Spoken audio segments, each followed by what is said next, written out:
Welcome to this week's edition of K Double's Fifth Period Music Class. That's right here on Four Aces Presents tonight.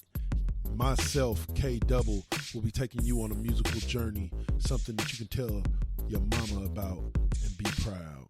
So sit back, buckle up, and listen in as K Double introduces you to his Fifth Period Music Class.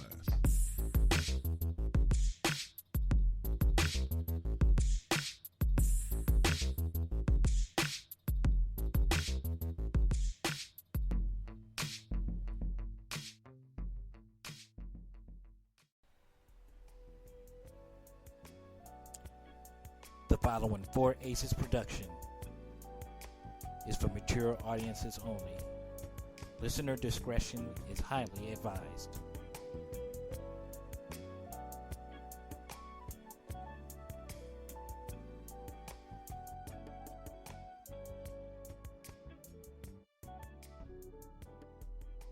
Yep. We're on there. Yep. Hey guys, what's up? We were just having some good old conversations off air there about toughest man alive, stuff like that. Talking about how people in Hollywood either they don't ever age or they live forever. One of the two. Either they die looking really young, or actually no. What normally ends up happening is the old age catches up with them in the last 5 years before they die. Like if you ever see a Hollywood superstar right before they die, like the last year or two before they die, it looks like they've been ravaged by disease for like the past 10 years. But you could pick up a picture of them from 5 years before, and they'll look healthy as can be. I'm telling you, man, it's something they do in Hollywood juice. It's the Hollywood juice. And it's not that pimp juice like Nelly was rapping about. It's not good. It's not good. All right, so let's get to this running sheet. All right, man. So sitting here flipping through Facebook, trying to put together this running sheet for today. Hello. I'm good. I hear you. Oh, okay, yeah. Okay. Trying to put together this running sheet. I came across sitting here with Alpha putting together this running sheet. I came across a trailer for a movie that I didn't even know existed until about 20 minutes ago. And the name of the movie is The King's Man. Now, no, guys, this isn't a gay porn. This isn't a romantic comedy set back in the medieval days. No, it's not. It's actually a prequel movie in the Kingsman series. For those of you who don't know what the Kingsman series is, I would hold on. Give me a second. Let me lift up your rock so you can kindly climb out from underneath it, and I can explain this to you. The Kingsman was a series of movies, basically badass, like James Bond, like agent dudes, like that worked out of Britain, or that worked out of Europe. Were a group called the Kingsmen. Basically, they were like. I'm trying to think of what would be the American equivalent. No, I'm not going to use the name that they used in the second Kingsman movie for the American branch of the group. But I'm trying to think of what, like in America, like it would be kind of like Secret Service on crack. Like they right. Yeah, right. But yeah, the characters were larger than life. Samuel L. Jackson in the first one was just one of the perfect villains, like complete with the lisp and everything. But if you haven't seen the movies, the first movie was called Kingsman. The second one's called Kingsman: The Golden Circle. Check them both out, and you'll see why I'm so super juiced for this next movie. Like it just looks so badass because like you take everything from Kingsman and you put it back in a medieval kings, queens, and knights type setting. And I'm like, you got me. You got my money. Tickets already bought. Take my money. Pretty much. The trailer looks pretty badass. If you haven't seen it, go check it out. But that's been the season recently when it comes to movies, is that it's been all of movies and television shows as well. It's all about the trailers. We've heard a lot about, like, we've talked a lot about, like, Falcon Falcon and the Winter Soldier, WandaVision, which actually was explained to me by my friend who I was telling you about, who runs the comic book company, about why WandaVision was actually a good name for it. I guess evidently the most recent like major story arc in the comic book series that starred the Scarlet Witch and Vision. Okay? Vision creates this world where he builds himself a wife and a couple of kids and goes and tries to live like a suburban life. Right? Except like it all goes wrong. Like he said, like he was like, his kids keep killing people. His wife is like, something's like wrong with his wife's programming. Like all these things consistently go wrong, and it's like this whole big thing. He's like, it starts out like a sitcom, but then it like takes this very dark turn. And so he's thinking like that's kind of where they're going with the whole WandaVision thing, because of the fact that he was thinking that like she brings him back and sets him up with a reality that's not really reality. And that's how we get the movie that's supposed to be coming out down the line, the new Doctor Strange movie, the Doctor Strange sequel, into the multiverse, is that they're going to be exploring all these different multiverses that end up being created because Wanda altered reality to give Vision this life that he never had, like altered reality by bringing him back and by creating this reality for him to live in. And so I was like, sorry, go ahead. Yeah, so I guess that would be where we get the whole WandaVision thing from. Okay, if that's the route they go, then I drop my complaint about the stupidest name ever. But as a name, right now, until I see where they're going with it, it sucks. But we've talked about that already. Yeah, same. It's like, I really like that idea, because very rarely does Marvel take things in a really, really dark and gritty direction like that. Yeah. They take the DC route, as I call it. But I'd still be interested even if it wasn't that. But even if they do that route, that name is just bad. It is. Like, I don't like it. Even if they do take that route, it's like, I still would have preferred Vision and the Scarlet Witch. Like that would have made sense in my to mouth, me. but yeah. Although I'd still be with it, because I do like the idea that they're pushing that the Scarlet Witch is as powerful as she was in the comics. Right. Well, that was in the comics. Scarlet Witch was like this by the end of her run before they hit the restart button on the universe twice. Scarlet Witch was this reality bending monster, and I believe she was the one who created the House of M story, because she fucking did her magical fuck shit and just bent everything because she could. Well, and that's the thing that I liked about how they developed the character, is that she hasn't even realized yet within the MCU that basically, like, I want to say she's the second most powerful Avenger. Basically, the only other one and they kind of underrepresented her in Endgame.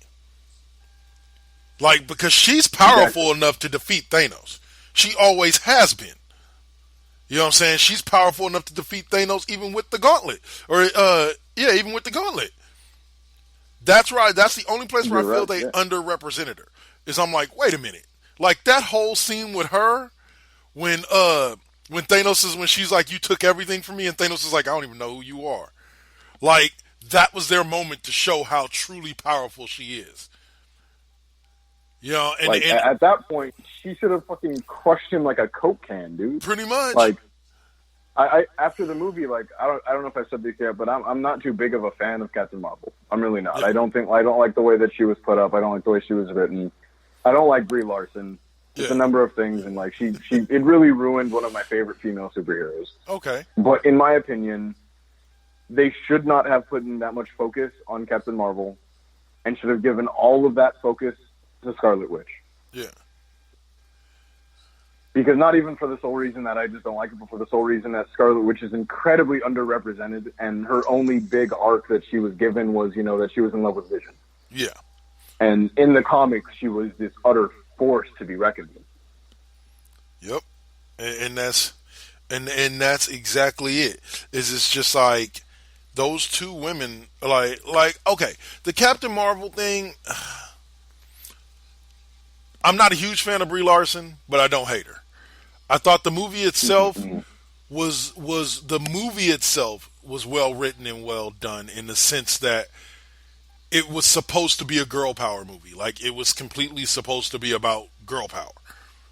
And as much as that's not what the Captain Marvel comics are about, that was kind of because basically she was the first to launch into what will now be, like, a lot of people, like, Disney is just now kind of revealing what the major part of their plans are for Phase 4. Like, female heroes are going to be like the center point, you know, of the Phase 4 of Marvel.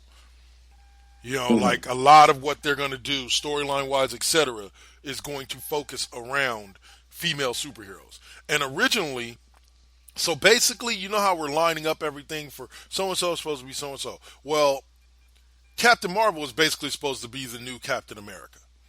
You know, as far as you know, in what she represents in the MCU. And then the same way that Spidey was supposed to be the new Iron Man, you know, or hopefully is still supposed to be the new Iron Man. So I felt that the first movie represented her as well as the first Captain. Now, was it as good of a movie as the original Captain America, the First Avenger? No. But did it represent her as well as the first movie represented Captain America, and kind of just introducing you to the character? Yeah, there were certain little things I liked about it, like the Captain Marvel. Like, I kind of like that. Okay, you know what I'm saying? Like, for the scientist name, I like the whole thing with anything and everything involving Nick Fury. A part of that movie I liked, like, just because I'm a huge fan of Nick Fury, like, in his role in the MCU. Look, like, straight up, you can slam Jackson in any movie on the face of this earth, and suddenly it gets like 90% better for me. Oh yeah, not even gonna lie. Like, and you know, and that's a key thing to it, is that those guys will continue to be stalwarts, but they're trying to develop a new thing. There was talk about putting together a female team up movie. Okay, I'll be down with Captain Marvel and Valkyrie and Pepper Potts returning as Rescue, and you know what I'm saying, and Scarlet Witch and Okoye and all of that. Which a lot of people don't know this, but Okoye actually in the comics does don the Black Panther mask for a story arc. So it really wouldn't be that out of range to see her put on the mask. And actually, the perfect time to do it would have been immediately after Infinity War, when T'Challa has disappeared. Wrong, yeah. You know, that would have been a perfect time. But you know what I'm saying, doing kind of a team up thing with all of them. Like I said, was I the biggest fan of Captain Marvel? No. My daughter wasn't even that big of a fan of Captain Marvel. But I liked the message that the movie sent. You know, that girls can do anything boys can do. And the biggest message that I taught my daughter off of watching that movie was, no matter how many times you get knocked down, you get back up. You keep getting back up. You keep fighting. And so the movie had good messages, but I do agree with you that, did they underrepresent what Captain Marvel could have been? Yes, because I think they missed the boat on one important thing. I think Monica Rambeau should have been Captain Marvel from the get-go. You are extremely right with that. They might have been able to introduce Carol Danvers at a later date, which it still throws me off. The Danvers sisters on Supergirl is DC, and then you got Carol Danvers as Captain Marvel in Marvel. It still throws me off. But yeah, like, you know, like it just, you know, yeah. You get what I'm saying with it. Yeah, I don't abhor it. I just hate the fact that it was twisted into something that it wasn't originally. Right. Of course, I'm utterly for the idea of there being movies that say, you know, girls can do it too. That's completely fine to me. I'm not mad about that. I'm just mad about the fact that Captain Marvel was not that in the comics. Right. At least before All New, All Different. She was just represented as somebody who was doing that to avenge her fallen lover. Yeah. And it wasn't about her being a girl. It was about her just being a really good superhero. Yeah. and that was lost sight of in the movies in favor for she isn't a good superhero, she's a good girl superhero. Yeah. The focus on the female. It's kind of like that soliloquy that I gave a couple episodes ago about saying female Thor as opposed to just calling her Thor. Yeah. Exactly. Like, I don't know about you, but that makes it more undermining when you put it that way. Well, the thing about it is that and here's okay. You know, I can tie this in directly to a kind of storyline issue with the Black Panther series. Everybody was all juiced. Black Panther, and they kept making the statement of the first major black superhero in the MCU. Now you have Falcon and War Machine sitting over there going, really? The first? You sure about that? The first? You sure? The very first? You're 100% sure about that? None ever existed before. It's not like it's not like War Machine's been introduced since like what, 2007? Yeah, you know, like you know what I'm saying, like they're sitting over there just wondering that, and I wonder, you know, with as much big of a deal as they made about Captain Marvel, you know, you got Scarlet Witch, Black Widow, you know, like all these other major females in the MCU that have been around basically damn near since the beginning. You know, sitting over there looking, going, really, the first.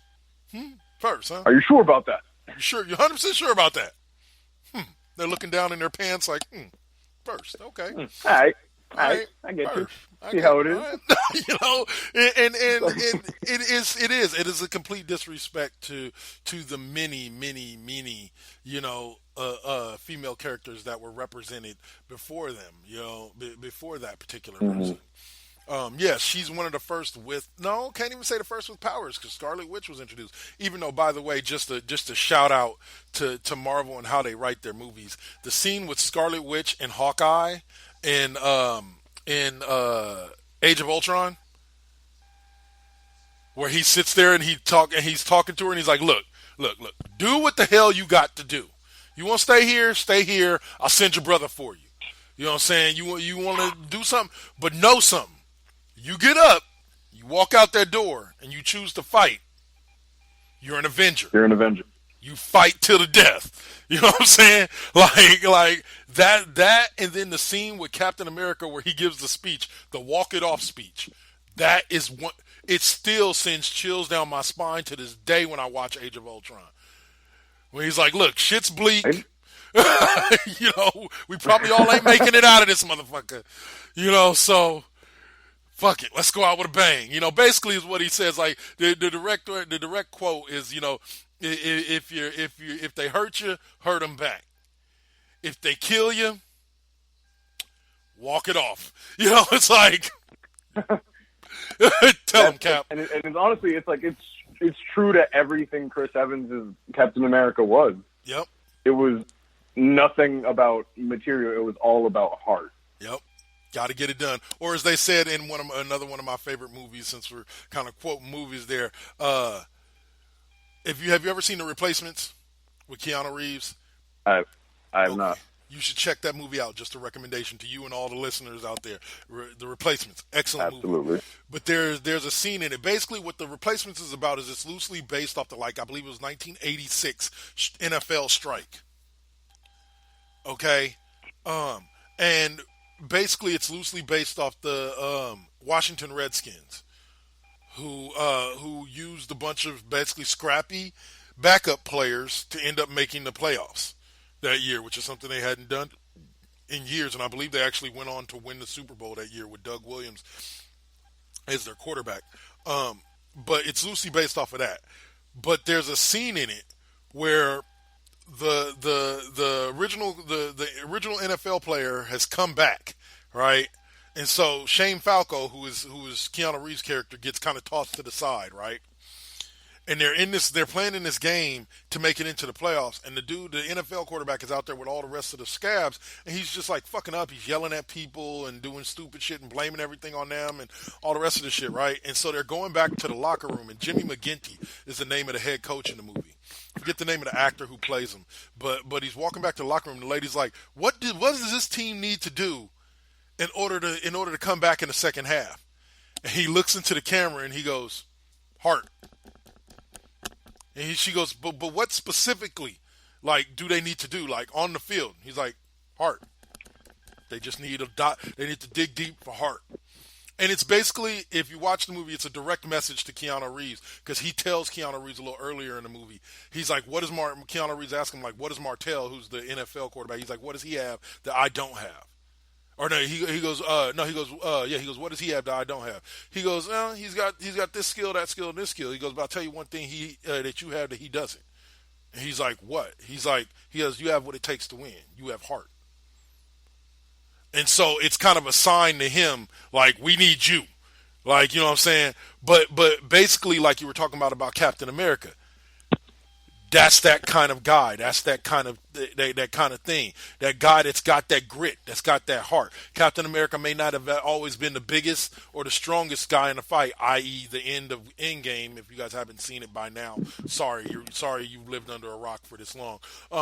But just like the final fight scene between Captain America and Thanos, you know what I'm saying? Like, that was all heart. Cap knew he wasn't winning that fight.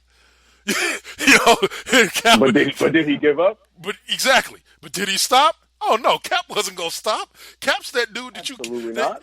Cap's that little dude that keeps getting his ass beat, but keeps getting back up to the point where even the people in the crowd are going, just stay down.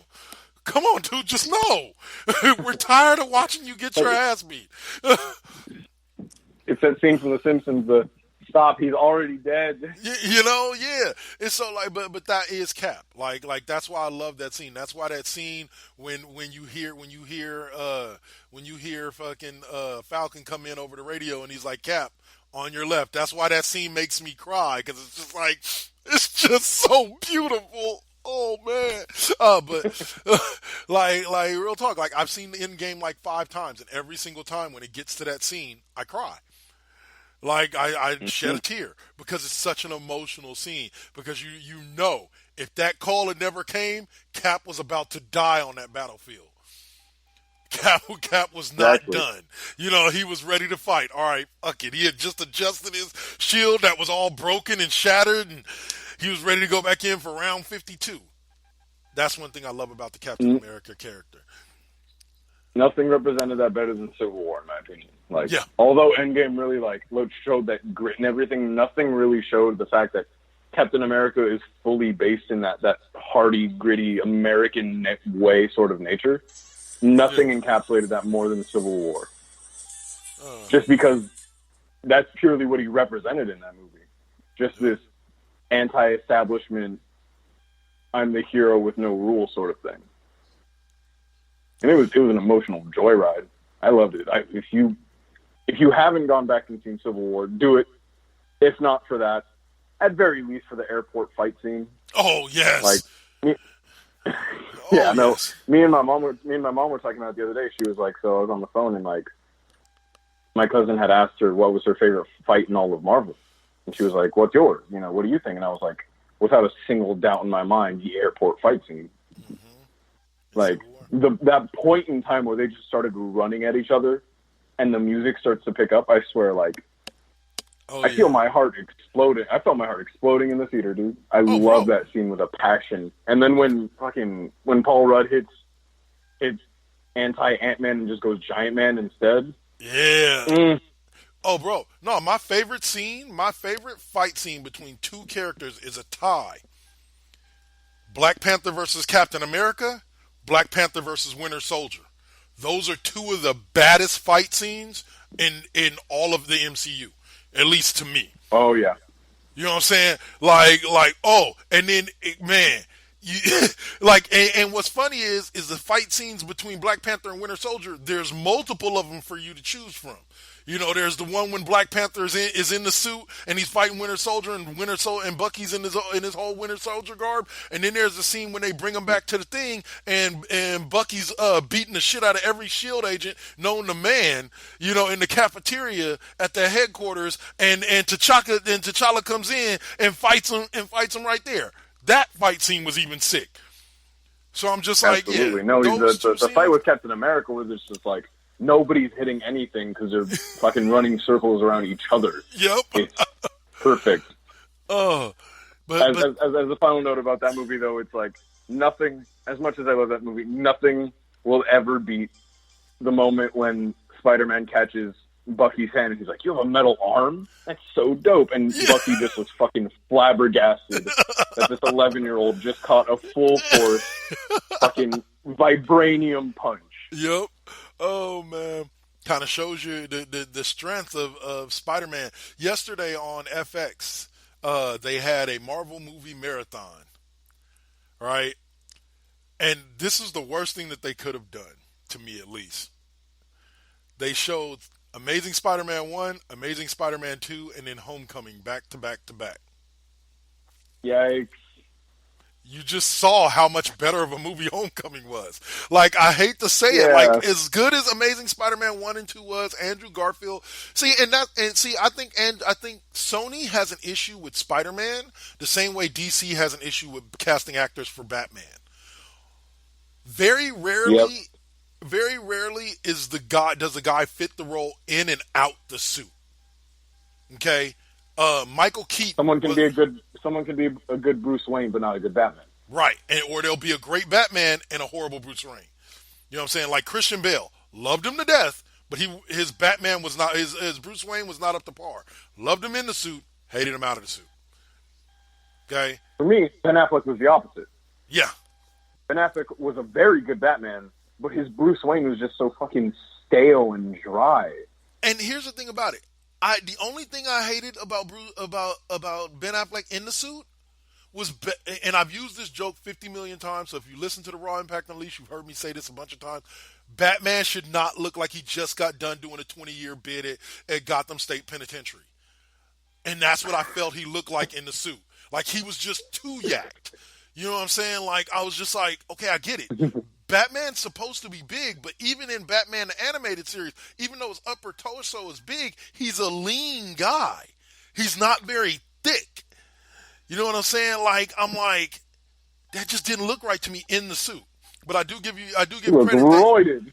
Yeah, like that he did look good. And that scene where he's doing the lift ups while holding the tire between his legs, yeah, that didn't help him any. But I do give credit to him as Bruce Wayne. Like, and yes, that epitomizes it. With Spider-Man, it was the same thing. Andrew Garfield was great in the suit, but he just didn't epitomize Peter Parker to me, as far as the actual character. You know what I'm saying? Whereas Tobey Maguire was okay in the suit. This is why I don't get why people say Tobey Maguire was the best Spider-Man. He was okay in the suit, but he was great as Peter Parker. I definitely think he was awesome as Peter Parker, but he was in the suit. Tom Holland is a good balance of both. I think he's a good Spider-Man and he's a great Peter Parker. I think you hit it right on the head. Yeah. Right there with that, because I've never been really able to pin down why Tom Holland fits the role so well, but I think you're right with that. He's in and out of the suit. He's just a good Spider-Man. Yes, 100%. Because in the suit, he can fit that sort of trickster vibe that Spider-Man gives off in the battlefield, and the idea that he doesn't take anything seriously at all. Yes, but in the same way that when he's Peter Parker, he's able to show that he holds back everything for a reason. Yes, exactly, and that's the one thing that that's where I get tripped out when people are like, Tobey Maguire. I'm like, dude, you're just caught up in what do they call that? Nostalgia bias. It's just because that was really the first time that we really got a Spider-Man movie. That you're just caught up and that's the best Spider. No, it wasn't. Really, Homecoming is the best live-action Spider-Man movie. Actually, I'd have to even say Far From Home, by a small edge, is the best live-action Spider-Man movie made. Now, animated, whole different subject. When you're talking Into the Spider-Verse, that movie was just good on top of good with a little bit of good on the side. Throw some chocolate and sprinkles on it and call it a day. Like, that movie was excellent. And yes, there's a certain bias in me because they used Miles Morales and they didn't go with the classic standard Peter Parker story. You know what I'm saying? So that kind of caught my heart on that as well. But as far as in the movie form, Far From Home, man, it just is. Absolutely no. Yeah, in terms of live action, you're not going to get better than that. Nope. In pure production value alone. Amen. Pure production and writing, you're not going to get better than that. But anyway, if we're talking animated, it doesn't get better than Spider-Verse because of how different it was, in my opinion. Yeah. Everybody takes Peter Parker the same way. They take them as this underdog hero, but switching it up as maybe he's the grizzled veteran this time. Yeah, and it's a good difference. Well, I'll say, and it also, like, on a side note that has to do with Spider-Verse, I saw a thing on Facebook the other day. It was a cosplay that was one of the most beautiful things I'd ever seen. It was like this dude was either mixed or he was Latin, right? But he had like kind of light brown skin color, like basically like Miles Morales, right? Mm-hmm. And it was him and his white as snow, blonde-haired girlfriend dressed up as Miles Morales, Spider-Man, and Spider-Gwen. And they did a photo shoot. And I was like, that is so damn sick. Like, and I mean, like, they were hitting the poses, like the spider poses and the whole shebang. I was just like, okay, this is just, my heart's about to explode. This is so beautiful. Like, I just want to cry. It was awesome.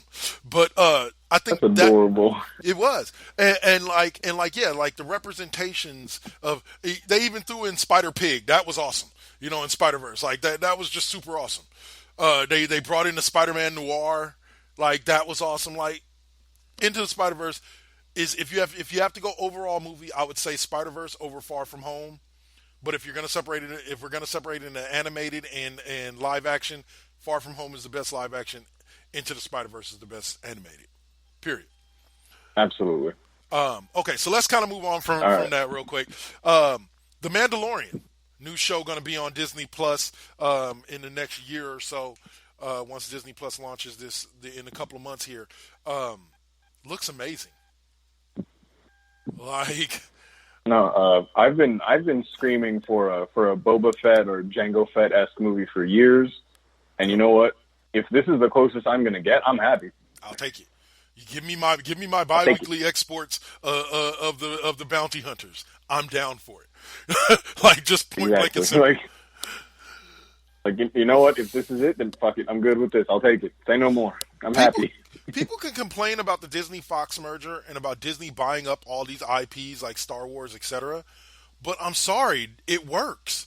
Like, Disney has done amazing things. Like, yeah, okay, people can get as mad as they want about Force Awakens and so on and so forth, but those movies were written and ready to go by George Lucas before he sold Lucasfilm to Disney, before he sold the Star Wars IP to Disney.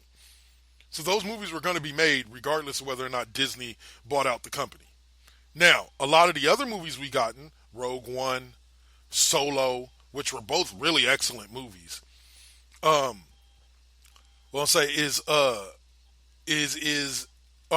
come out and have been pretty damn good. I've actually liked those a lot more than I've liked the main story movies. I have to. I've told a lot of people this, but watch Rogue One, and it's better than the new trilogy. Yeah, it's not better than the prequel or the sequels. Yeah, but I find Rogue One to be hello. The simple character standpoint. Can you hear me? Yeah, I can hear you. Lost you there for a second. Okay, but no, yeah, like I got you. But no, yeah, like Rogue One's just really good. Like even at its ending, and if you haven't seen it, spoiler alert, the way it connects to I think New Hope. Episode 2. No, it's a New Hope. Yeah. Yeah, it literally the ending of Rogue One, like literally, if you watched Rogue One and then immediately put on A New Hope, it would feel like you were watching the same movie. Because literally, the end of it, the scene with Princess Leia flying off with the disc, is immediately where you pick up in A New Hope with Darth Vader on the Star Destroyer following that small little ship with Leia on it and trying to get that exact disc that's handed to her at the end of Rogue One. The last scene of Rogue One is scene 1 of New Hope. Right.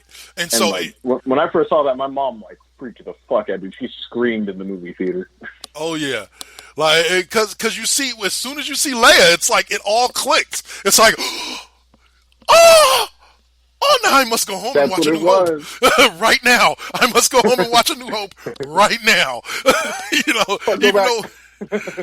Even though I know that movie through and through, and I've seen it 80 million times, I still want to watch it. But yeah, like, you know, and I can't wait. Like, I guess they've talked about potentially there's a Yoda movie in the works that kind of tells the story, Yoda's story. And I'm just like, but a lot of these things, I think they're finding some trouble finding new stuff to really work with as far as the movies, because the Clone Wars animated series did such a great job of filling in so many holes, like storyline wise, and filling in the blanks for you. Too good of a job for an animated series, right? And what cracks me up is what people don't realize is that wasn't originally supposed to be a series. It became a series based off the popularity of the movie that was released. The animated Clone Wars movie that was released. No, dude, the fandom for that movie is insane. I mean, for the show. Yeah. It's incredible. I know people who got into it purely for the animated series. Yeah. And I know people who think the animated series is better than any of the movies that have been put out. And it's like, it's not the best thing that's ever been made. No. But it's one of the best for pure value and everything that they put into it. Oh, yeah. It did way better with young Anakin than any of the prequels did. And here's the thing with it, too, is what I tell people. Is like, as I was like, you look at the MCU, and this is a prime example, same thing with Star Wars. Is every single individual movie in the MCU a great movie? No. But when you put them all together as one cohesive universe, it heightens how good even those bad movies are. You know what I'm saying? And that's basically how I kind of feel about it. Is that the Clone Wars heightened everything else around it because of its storytelling. Because of how well the storytelling was, and how many, like I said, how many stories it filled in that the movies left holes for. Suddenly you're able to look at it from a bigger picture, and then it looks a lot better that way. Because then it makes up for all of its little things that weren't as good, and it looks a lot more cohesive and like a bigger unit.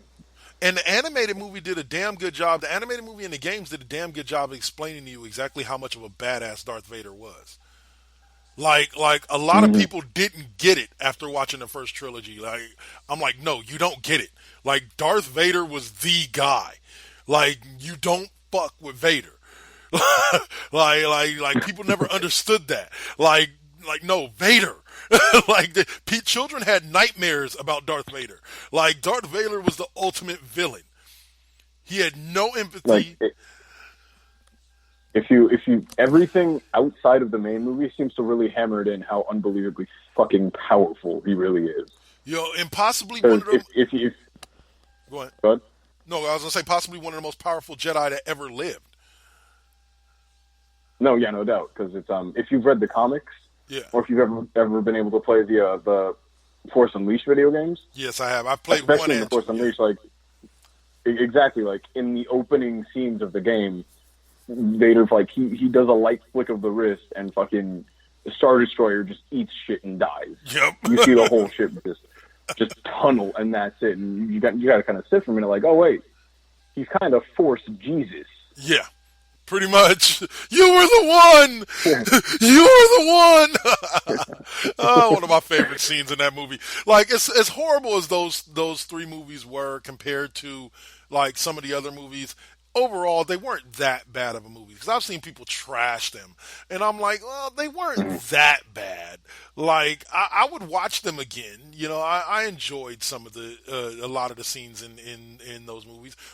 Did they bring me the same type of goody-goody feeling that, like, Return of the Jedi and Empire Strikes Back and A New Hope brought to me? Nah. But that's because I was first being I hadn't read any of the books when I watched the first movies. So I was being newly introduced to this whole universe.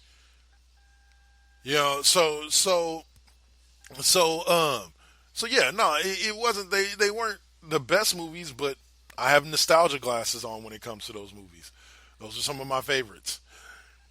No, yeah, those are the ones that I grew up with. Yeah. Like, as a kid, I grew up with the prequels coming out. So, like, as a kid, those are the prime movies. Yep. Like, whether I like it or not, due to nostalgia, one of my favorite characters ever will always be young Anakin. Yeah. Not when he was a kid, but, like, the angsty scar on his face, I hate sand. Ewan McGregor. Yeah. Yeah, Ewan McGregor. Yeah, and then Ewan McGregor's version of Obi-Wan. Like. Yeah. And that's different, though. His version of Obi-Wan is the shit. You'll never convince me otherwise. For sure. For sure. But you know what's funny is I think I brought this up to you before. His name's, or at least in the New Hope, they called him Old Ben-Wan. And then somehow over the years, throughout the movies, it got changed to Obi-Wan. Like, if you watch the very first movie, Luke calls him Old Ben-Wan. Yeah, you're right, huh? And refers to him as Old Ben a couple of times. Yeah, you're right, huh? And then they just fucking switch it around every single time he's around. Yeah. Maybe it was Luke mispronouncing his name. You know what I'm saying? And saying Old Ben and his name was actually Obi-Wan. That wouldn't be too far off, considering, like, what, by that time, in canon, he was, like, 80 and 90 years old. Yeah. How far gone past his Jedi days? Yeah, shit. Well, shit, by the time A New Hope comes around, there's only supposed to be, like, 4 Jedi left alive in the world. Exactly. He's a dying breed among, like, how many other people? By that point, he's a myth. He's a walking legend, nothing more. But, yeah. All right, so... Getting off of Star Wars and on to something else that came from my childhood. Terminator. And Arnold's back for another Terminator movie. And they're bringing Linda Hamilton back as her character for Terminator Genesis. I'm hoping that this wraps up the Terminator movie series. Like, I get it. Arnold's still capable of shooting another Terminator movie. That doesn't mean we necessarily need to shoot another Terminator movie. Like, just because you can doesn't mean you should. Exactly. You know, and as good as the movie looks, I was truly over the Terminator series after Terminator 3. Like, I haven't watched a single movie since, and I doubt I'll go see Genesis. Like, if it just happens to be on TV one day, yeah, I might, and I'm bored, ain't got nothing else to watch, sure, I'll go on ahead and check it out. I'm not saying they're bad movies. I was just over the whole Terminator thing by 3. Yeah, I'd be lying if I told you they went anywhere else than downhill ever since. They're not horrible. They're not bad movies, but it's like you set them alongside the legacy that was created within the first 3 movies, and it's very clear that there's a big downstep. Not because, it's not Arnold in the front seat, but because it's a different tone by now. Yeah. And really, you kind of lose a little something when the current year is the year that was supposed to be the future in the original movie. Like we're around that time that was supposed to be the future when Skynet took over. You know, in the original Terminator series. I think it was like 2020, 2025 was supposed to be when Skynet took over in the original trilogy. So, like, yeah, it kind of loses its luster at this point. We don't need any more new Terminator movies. Not unless you're going to... It's like them making another Back to the Future movie, despite the fact that we're in the year that it was the future in. You lose a little bit of luster that way. Exactly. So, now, Marvel, getting back onto Marvel real quick, has thought it would be a good thing to bring back the failed Inhuman series, but this time as a movie.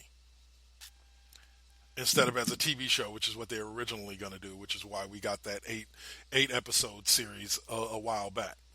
But I guess it's being brought back now as a part of the MCU. Hopefully they do a better job with it as a movie than they did with it as a show. Like, I can see them doing better with it. I think with a lot more production value into it and the trademark MCU writing team, I think it could really hit its mark that it was supposed to hit in that series. Because I have a lot of faith in the Inhumans. It's a really underground sort of group that doesn't get as much attention as it deserves, especially for what it represents. I like the Black Bolt, in my opinion. Go ahead. Go ahead. No, I said in the movie. Black Bolt. Go ahead. Sorry. Keep cutting you off. My bad. Go for it. Black Bolt, especially to me, is a really dope idea in the way that he's this boisterous leader, but he can't say a single word because even a whisper is a small nuclear bomb. You know what it reminded me of when I saw it on the TV? You've seen Dogma, right? You're a big Kevin Smith fan? Yes, sir. Okay. So the scene when Alanis Morissette is God and she talks to Ben Affleck and his head explodes. It always draws me back right. to one of the first times that I ever saw Dogma. And one of my friends who just hates Alanis Morissette. Like, he's just a completely anti-Alanis Morissette person, right? She opens up her mouth, Ben Affleck's head explode, he turns to me and looks at me and goes, yep, that looks about right.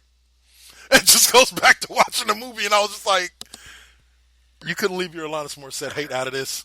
I was like, you just couldn't leave it out of this? He's like, what? That's about what she sounds like. That's about how I feel whenever she sings. I'm like, you bastard. Oh, man. Fucking yeah. Sindel. Yeah, oh yeah. Shit. Oh, that's the other thing that's coming up. You have heard that there is a new Mortal Kombat movie coming. It's soon to be being shot, and it's going to be R-rated, and it's going to include fatalities. We didn't get to ever talk about this. I forgot to, but I forget that we're a video game podcast too. Yes. Did you hear who's DLC in the Mortal Kombat video game? Who?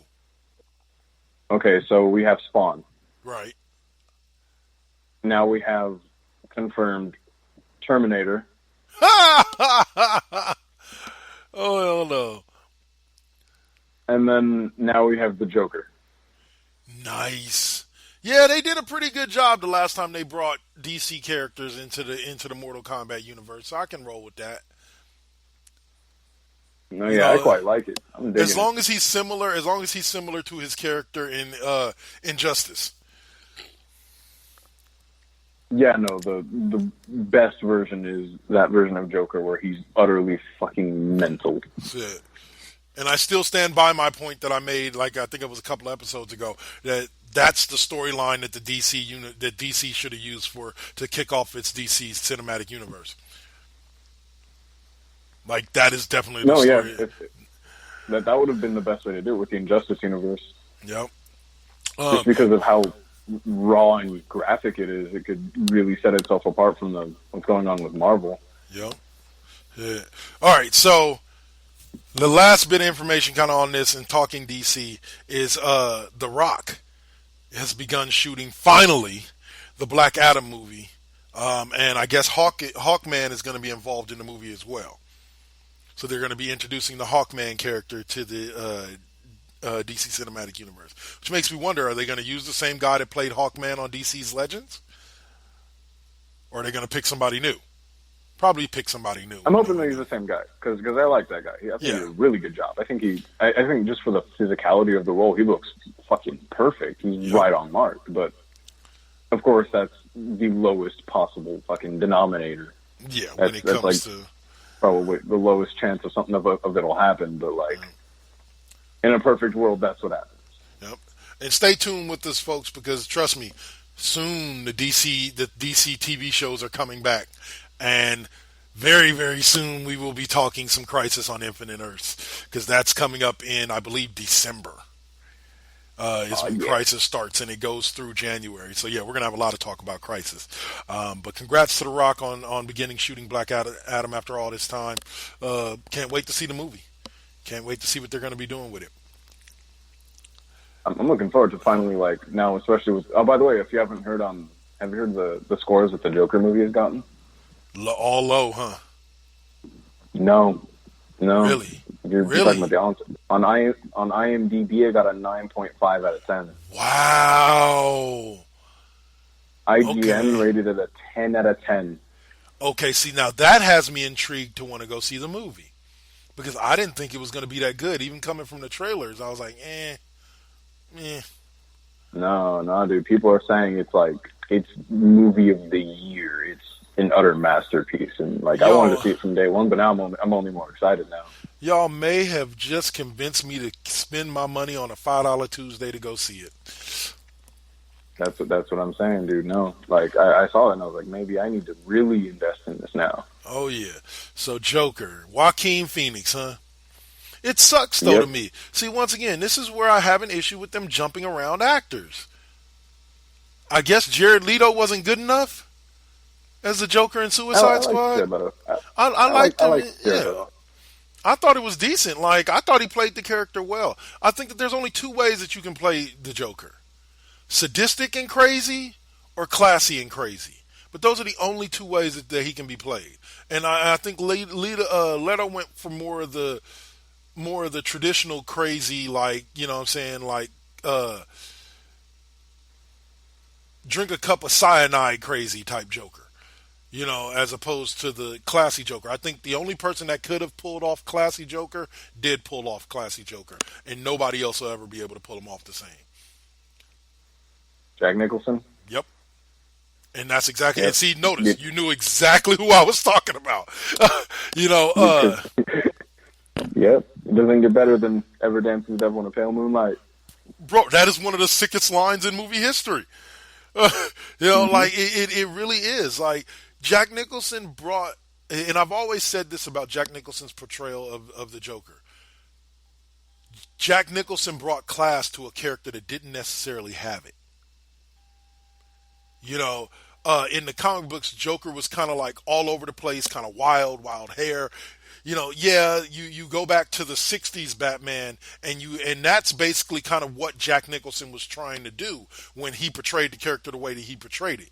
Is he was trying to get back to, I think the guy's name is Caesar. I forget the guy's name that played Joker in the 60s TV show with Adam West. But I know what you're talking about. I know, yeah. Yeah, the Jack Nicholson version of the character was a kind of a throwback to him. You know what I'm saying? More so than how the Joker was portrayed kind of in the comic books and in some of the animated series is just kind of just like crazy guy. The Caesar character and the Jack Nicholson kind of gave, it was like, yeah, Joker's crazy, but Joker's not really crazy. You know, Joker knows exactly what's going on. He knows exactly what he's doing, and he just doesn't give a shit. Mm-hmm. You know, speaking of the Joker, though, my homeboy showed on YouTube when I was at the fantasy draft I was at. Oh, which, by the way, I'll bring it up in the second half to top off the second half of the show. What we did to decide the drafting order for our fantasy draft. And why I'm mad at Braun Strowman right now, but I'll tell you that in a minute. But yeah, he brought class to a character, and he kind of made you understand why the Joker was crazy. Heath Ledger did it too, but Heath Ledger did it to more of just like Joker is crazy type scenario than the classy crazy like what whatchamacallit did. But my boy, when we were sitting there trying to like watch things just to kind of kill time while we were doing the draft, he pulled up the disappearing pencil act trick by the Joker from the Christopher Nolan series. Yeah. When Heath Ledger comes in, I'm going to make this pencil disappear. He jams it in dude's fucking face. Yeah. Yeah. Like that. Yeah. That's once again, that's more of that crazy type Joker. And I think that's more of what Jared Leto was going for, more so than, you know, the classy type Joker, which seems like this movie is more like along the lines of the classy type Joker than the Jared Leto version of the character. Yeah, I'm really looking forward to watching it because it looks like a really different Joker compared to what we've seen in a very long time. Like you're saying, like the last time we saw any type of like humanoid classy-esque Joker was Jack Nicholson. Jack Nicholson, yep. We had Heath Ledger and we had Jared Leto in the past 15 years, and both of them were this, like, I'd say the most demented forms of Joker we've ever seen. Yep.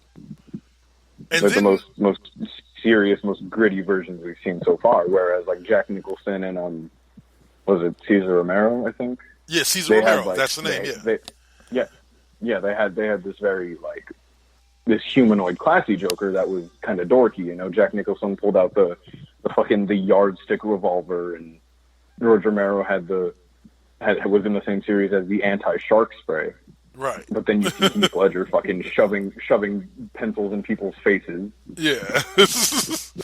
True. Like, and as much as I love all the portrayals, it's just nice to see something different. And also, they did kind of start the fire of me wanting to see it by stating that this Joker film is not a part of the MCU as a whole. Or not MCU, but the DC movie universe as a whole. And I'm like, okay. No, yeah. I had a friend, he was like, I don't know, though, because, like, I didn't like Batman vs. Superman. I don't know if I want to invest in this. And I was like, it's not the same writers. It's not the same universe. And that's why it's going to be good. Yep. You know, Batman v Superman was a shit show. Let's just be real. It was a shit show of a movie. If you took it as an individual movie, like we discussed before, you take it as an individual movie, great movie. Compelling.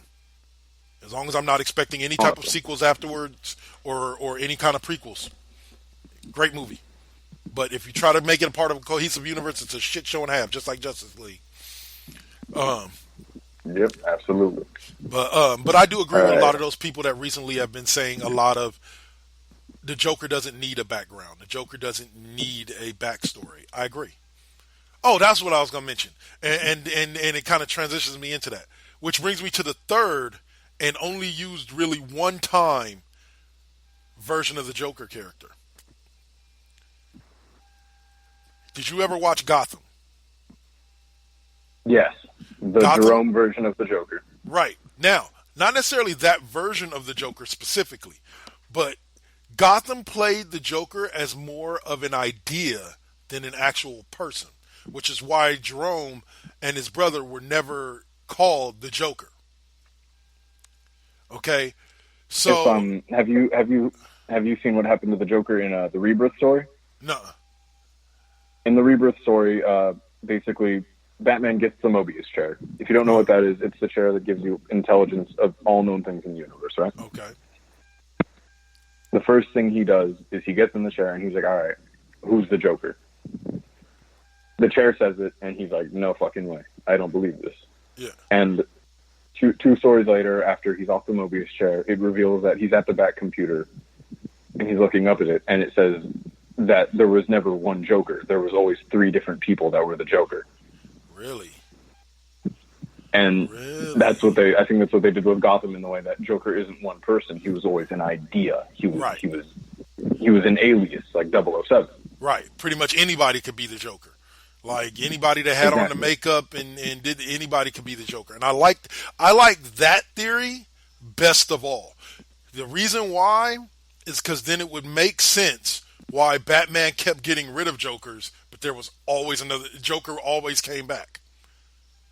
Because it was like, wait a minute, like we talked about before. Like, at what point does Batman just go, you know what, dude? Obviously, jail isn't the right deal for you, so I just need to off you. Like, I just need to end you because like this whole you breaking out and me capturing you again is just getting old. Like, 20 years of capturing the same dude who keeps breaking out of jail, and you got to capture him again and put him back in jail. What I would love to see is Batman capturing the Joker, taking him to Arkham Asylum, and there's like 18 other Jokers already in there. All running around. Joker fucking Joker party. Yeah, and Batman's just like, damn, how do I stop this? You know what I'm saying? And that would be the true thing, is Batman figuring out how to stop the next person from becoming the next Joker. It's like Hydra. Yeah, you cut off one head, 3 more pops up. It's Hydra, exactly. Yeah. It's a lot more interesting than just like the usual of it's one villain, put him back in jail. Yeah. It's one-on-one. It's more of it's one man against this unknown force. It's right. A lot like Batman in the Court of Owls. Right. It's no longer just Batman versus one really, really good guy, like Batman versus Bane, where it's one man who learned his identity within, 3 fucking years. Yeah. It's Batman versus this unstoppable fucking force, this group of people. This wave of zombies is going to keep coming all with the same face. Exactly. Now, moving off of that to what has been the one thing that I wanted to talk about pretty much all show. Almost let off with it. The one and only, the much maligned and loved here, Kevin Smith, is rebooting He-Man for Netflix. And supposedly it's going to pick up exactly where the He-Man series, the animated series, left off. So, I'm juiced.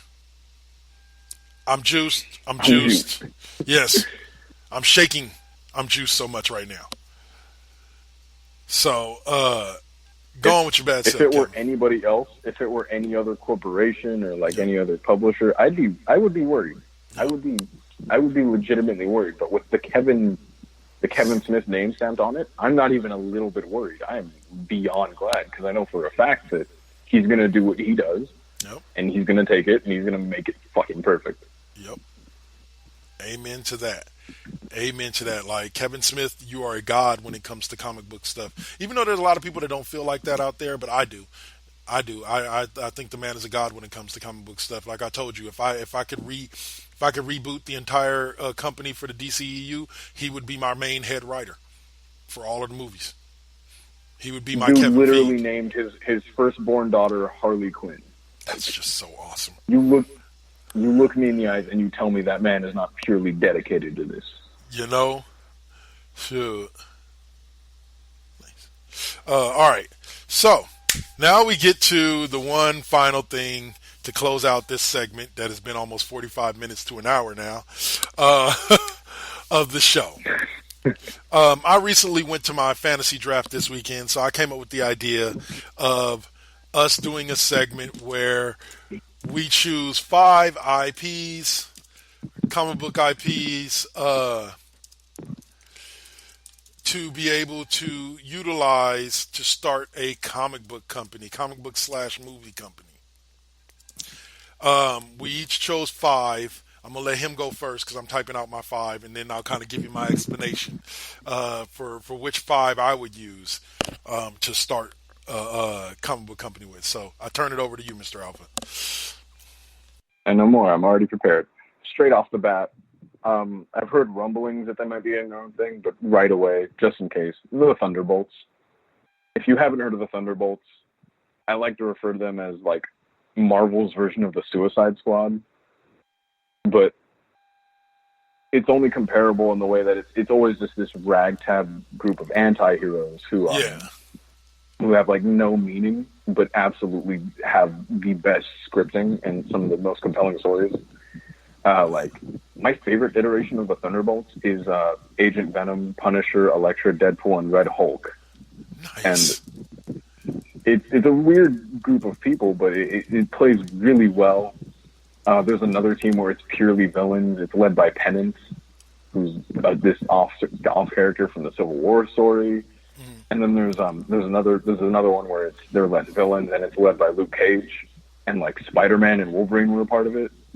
It's this really weird, constantly switching group of people. You can do a lot with it, but one of the only consistencies is the fact that it's always headed by the Red Hulk, General T. Thunderbolt Ross, which I've always fucking adored more than I've liked the Red Hulk. So like, I don't know. I feel like it's really missing a spot right now, even in the comics.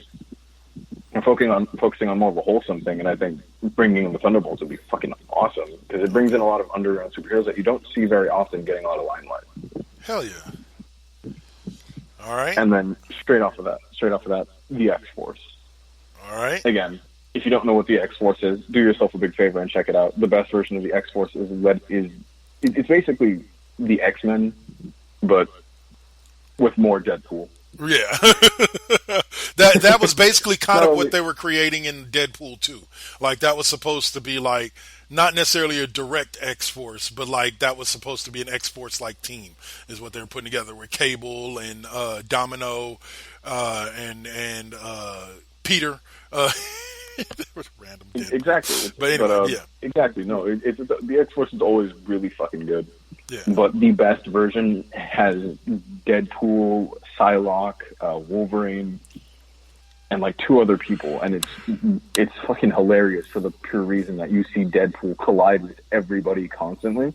And not only that, but they give him a really serious and sad story, and you don't see that a lot with Deadpool.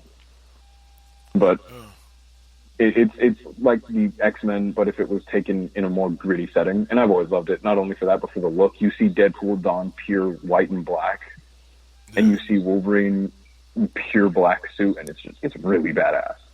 So no doubt, if I could put that in live action, I'd cream my pants, dude. Straight away, going instead from Marvel to DC, Guy Gardner. If you haven't heard of him, he's the second Green Lantern. Okay. He was right after Hal Jordan, and I like Guy Gardner because he's a complete fucking asshole.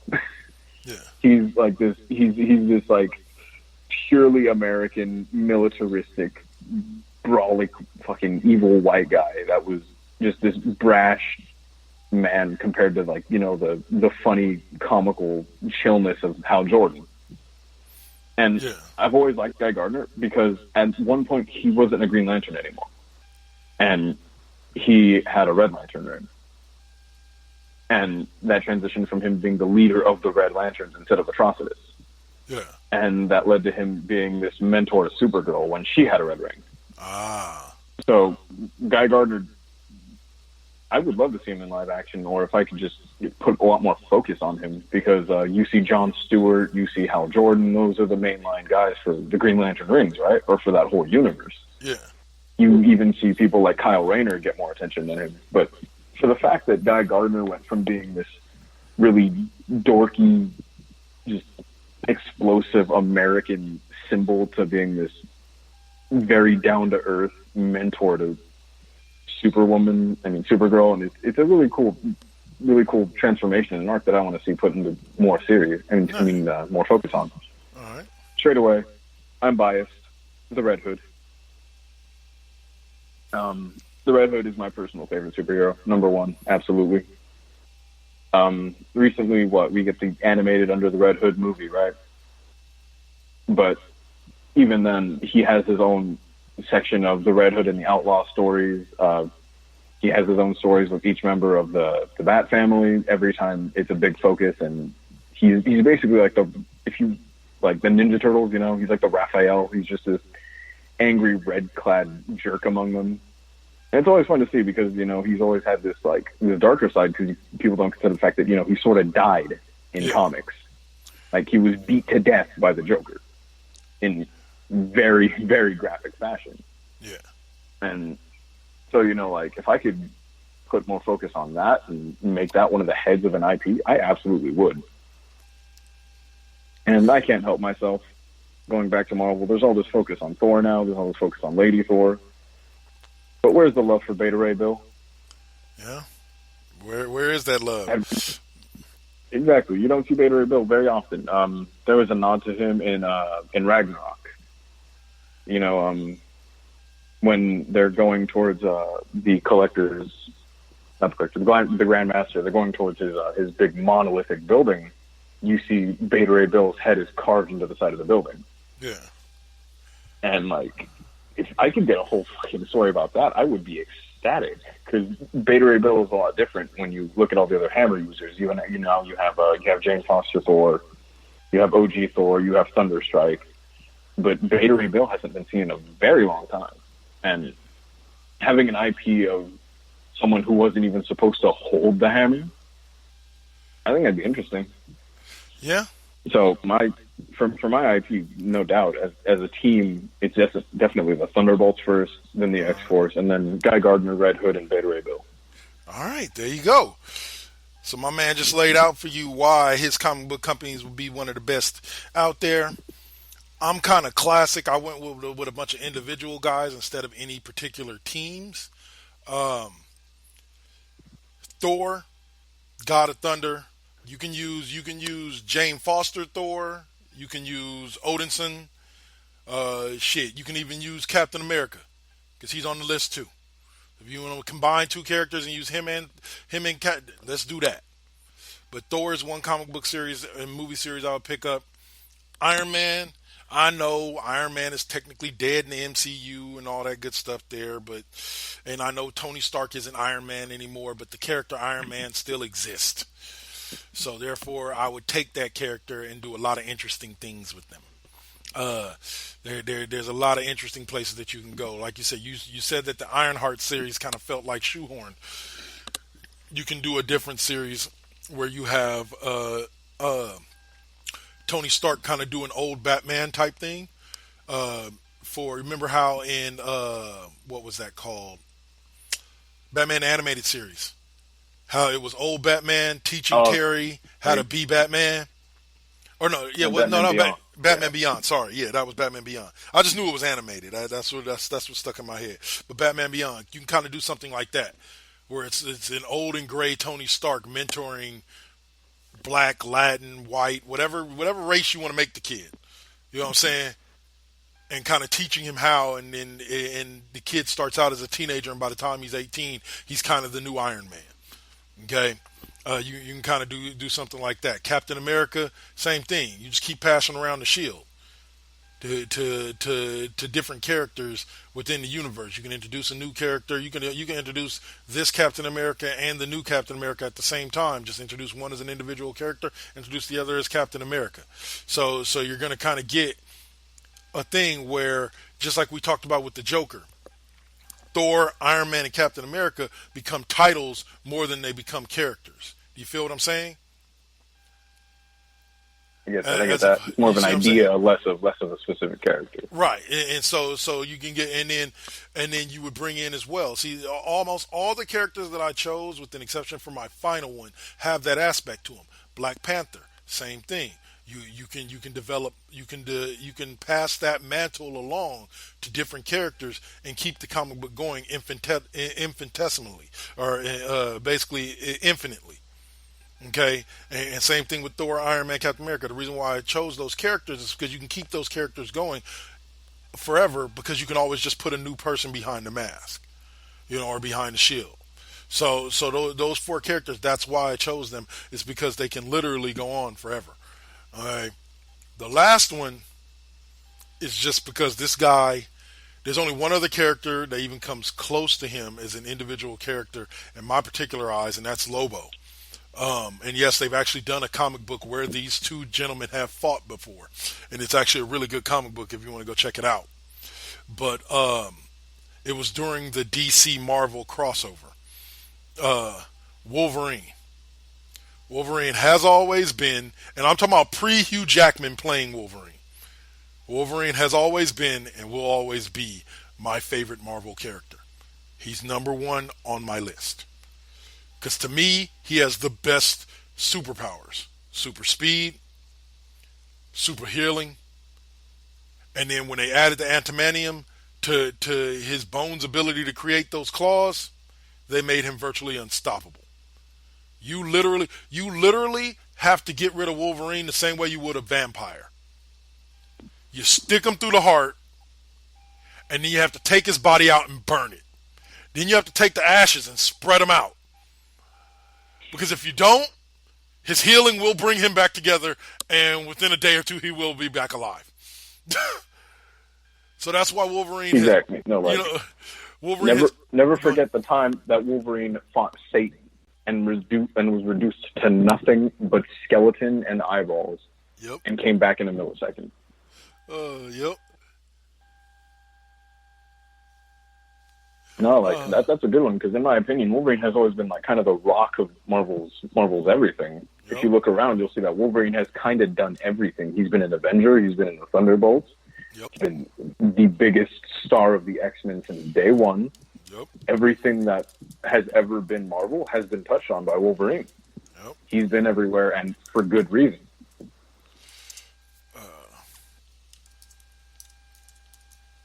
That's a clean list. Thank you. Good job, bro. Thank you. All right, so on that note, we'll go ahead and take our first and only commercial break of the day. Like I said, a little over an hour and 15 minutes into the show. And then we're going to come back and talk some wrestling for probably about another 45 minutes or so. So this is going to be a long one, y'all. Get your popcorn ready, settle in, and let's rock. You're listening to the Cheap Pop Podcast right here on the 4AC Presents Radio Network, Spreaker.com, iHeartRadio, Spotify, wherever you find your podcast, you'll find us. Peace. So, what's up? Steve Fingerstyles here, the host of the podcast, spelled DA, of course. Tune in each and every week to hear what pisses me off, what angers me, what I make fun of, and of course, my crazy rants. I also have incompetent co-hosts, cool guests, and a silent producer that sucks. So what more do you need from a podcast? You can listen on Apple Podcasts, Stitcher, TuneIn, SoundCloud, and the Pod Bros Network. Peace. Hey guys, this is Venice, and I've got a message from a friend of mine about my favorite podcast. It's your boy, Flavor Flav and Full Effect. Check this out, everybody. I want y'all to go check out TJ. What's good, everybody? TJ Johnson here for Voice from the Underground. I am the most handsome. Big Hass. And I'm smoking my cigar, of course. You know what I'm saying? The Dutch. You pick me up in an Uber and a PT Cruiser, I'm calling Lyft.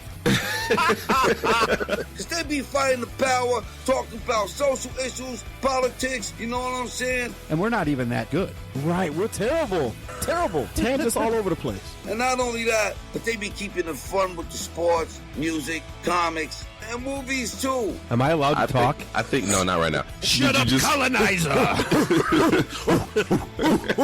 You know what I'm saying? He on Twitter at VFU Podcast. So you can find them. So check 1, 2. This is Flavor Flav. Yeah, boy. Okay, what Flav was trying to say is, check out Voice from the Underground on your favorite podcast network. Voice from the Underground. From the galactic depths of the comic book universe comes the ghosts of the stratosphere, ready to galvanize and energize your mind with the latest of comic book news and reviews. And why are you stopping me? Yes, that's much better. Hi, this is Andy Larson for Ghosts of the Stratosphere. Join me every week along with my co-hosts Rob Stewart and Chad Smith, as well as a cavalcade of fantastic comic book guests, as we dish out heaping helpings of the greatest and latest of comic book news and reviews. New shows posted every Tuesday with bonus shows every first Friday of the month. You can find us on iTunes and Stitcher under Ghosts of the Stratosphere, as well as on our website, www.gotstratosphere.com. Hope to see you soon, folks. Interruption in progress. Now hijacking into ANS 2.0 immersion rig. Now simulating the amazing nerd show. Featuring comics. And Batman's like, you're safe here and everything, but the Joker all of a sudden pulls out a gun and shoots himself. Movies. People fight with lightsabers. What the hell do you want? I mean, in every one of these movies, there's a lightsaber battle. Yeah, no problem. I'm gonna rewatch it a million times. Yeah. I'm just saying, give me something more. Wrestling. That would be awesome. Oh my god, just a monster. Fans would be like, holy, what the hell's going on? What happened to Jericho? Horror. It starts off like any other like home invasion type of story, and then it just goes crazy. And more. Hey, this is Christian. Hey, this is Damon. And we are the Amazing Nerd Show. Make sure to download us on all your favorite podcast platforms.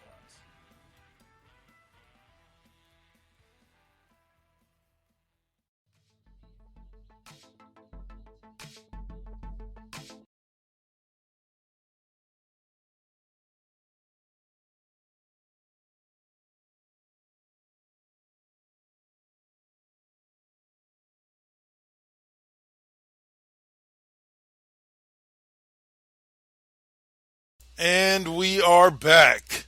Yeah, guys, sorry, you're not listening to KD5P right now. You're actually listening to the Cheap Pop Podcast. Sorry about that confusion there. I loaded up the wrong, dummy here loaded up the wrong intros. So, but anyway, so we are back. And, so first thing I want to tell you about was so we get to my friend's house and he's trying to find an interesting way to decide our draft order for our fantasy draft. And man, I tell you, he picked a very unique way. So we get there a couple hours early, and his decision was he owns WWE 2K19. Right?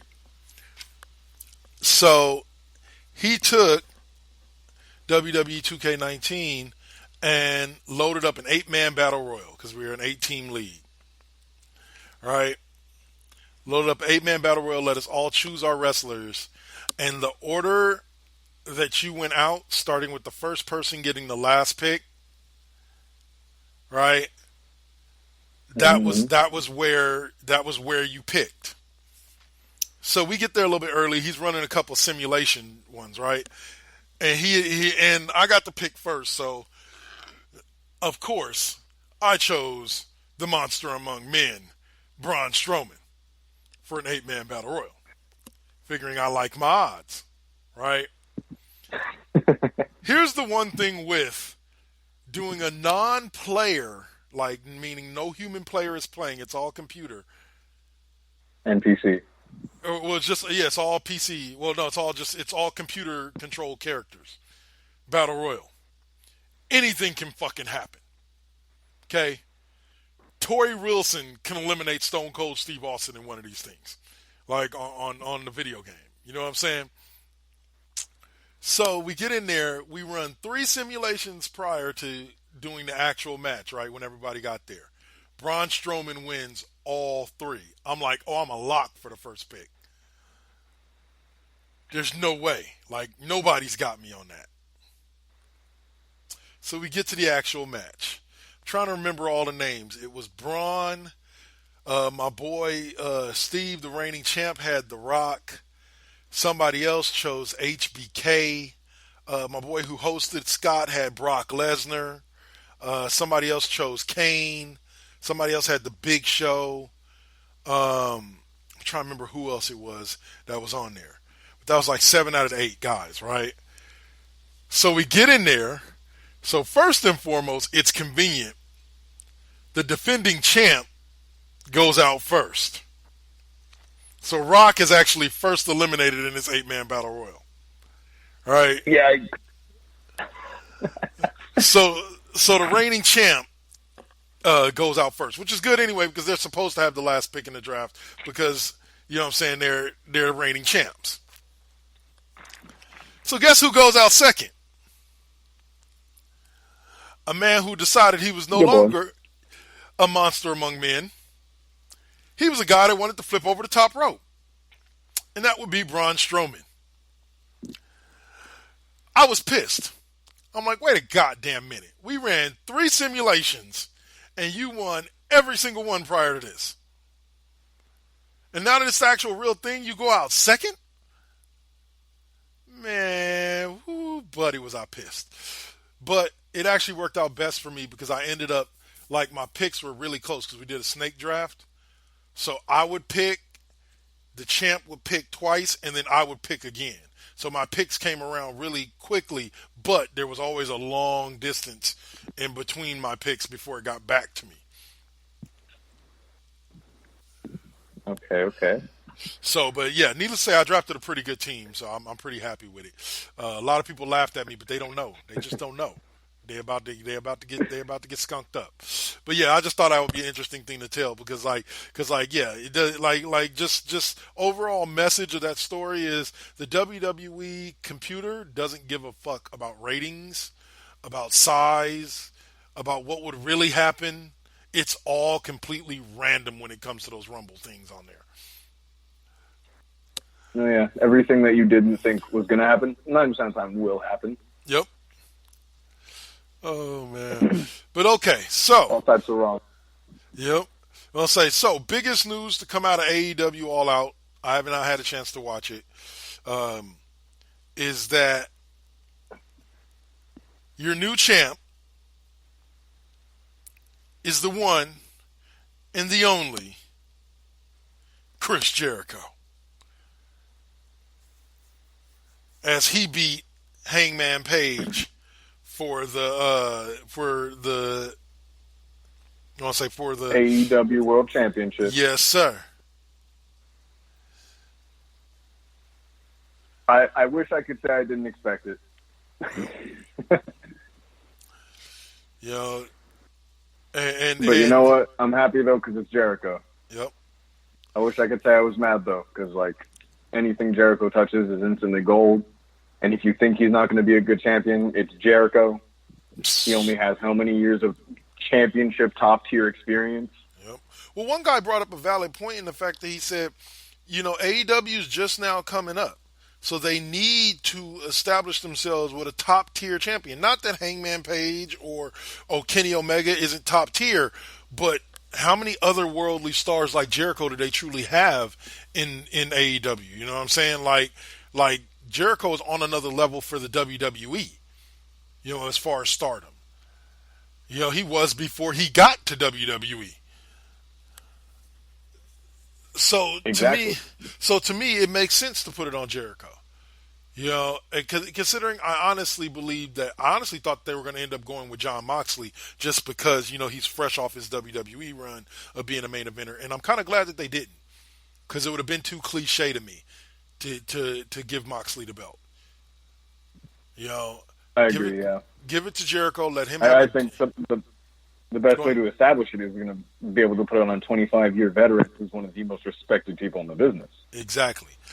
So we'll see Jericho feud with some of the best guys or some of the top guys that the AEW has, and we'll see them all get brought up because of it. All of their statuses get elevated because of the matches that they're having with whatchamacallit.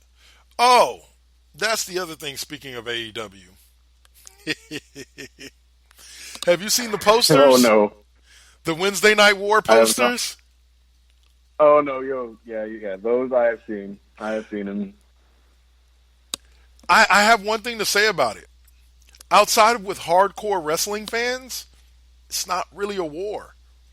Like, as far as their popularity, not necessarily their popularity, but I don't hear as many casual wrestling fans talking AEW anymore. Like Me either. They haven't fallen off by any means. Like, they're just getting started. But they haven't really caught that casual fan base like they did when they first announced that they were coming out. And the casual fan base, now maybe the casual fan base will probably pick up again once the weekly show hits in October. But as of right now, the casual fandom is kind of slowed down. Yeah, I had heard that before. I think I had talked about it on here when AEW was first revealed and everything. Yeah. But one of the biggest things someone had talked about with AEW was it's going to be big, but the sole reason that it could never come anywhere near what Vince McMahon has, even if it could bring in the money, it could bring in the marketing and everything, is that AEW is tailor-made for the hardcore fans. Yes. It's kind of like the same reason McMahon's big house of sweaty men has going for it is the fact that it's casual. Big house of sweaty men. I love it. That's how I'm going to refer to WWE from now on. Vince McMahon's big house of sweaty men. Awesome. All right, go ahead. But what WWE has going for it is the fact that it has a casual audience. Mm-hmm. It's not bland, but it's homogenized. Yeah. It's presentable to the masses.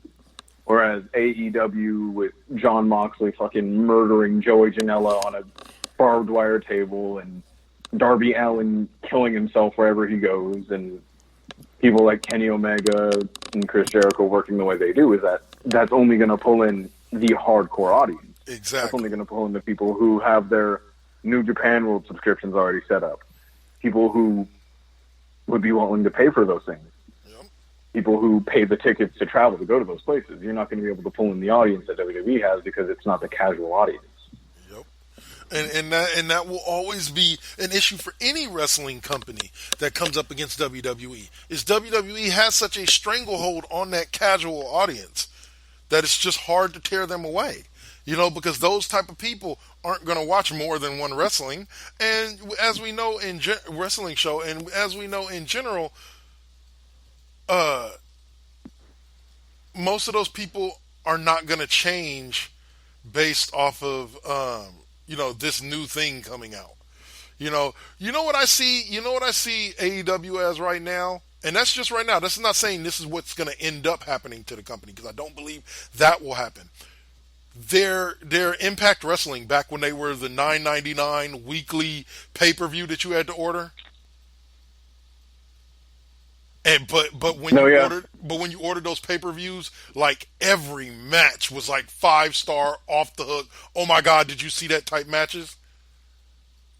Exactly. You know what I'm saying? AEW is not. They're not Impact. They're total nonstop action. Right. When it was TNA, when it was like the heart of the wrestling community, when AJ Styles had just begun, when fucking Ron Killings was NWA champion. Ron Killing, my boy. When the Truth was NWA champion. Yep. Shoot. A lot of people forget.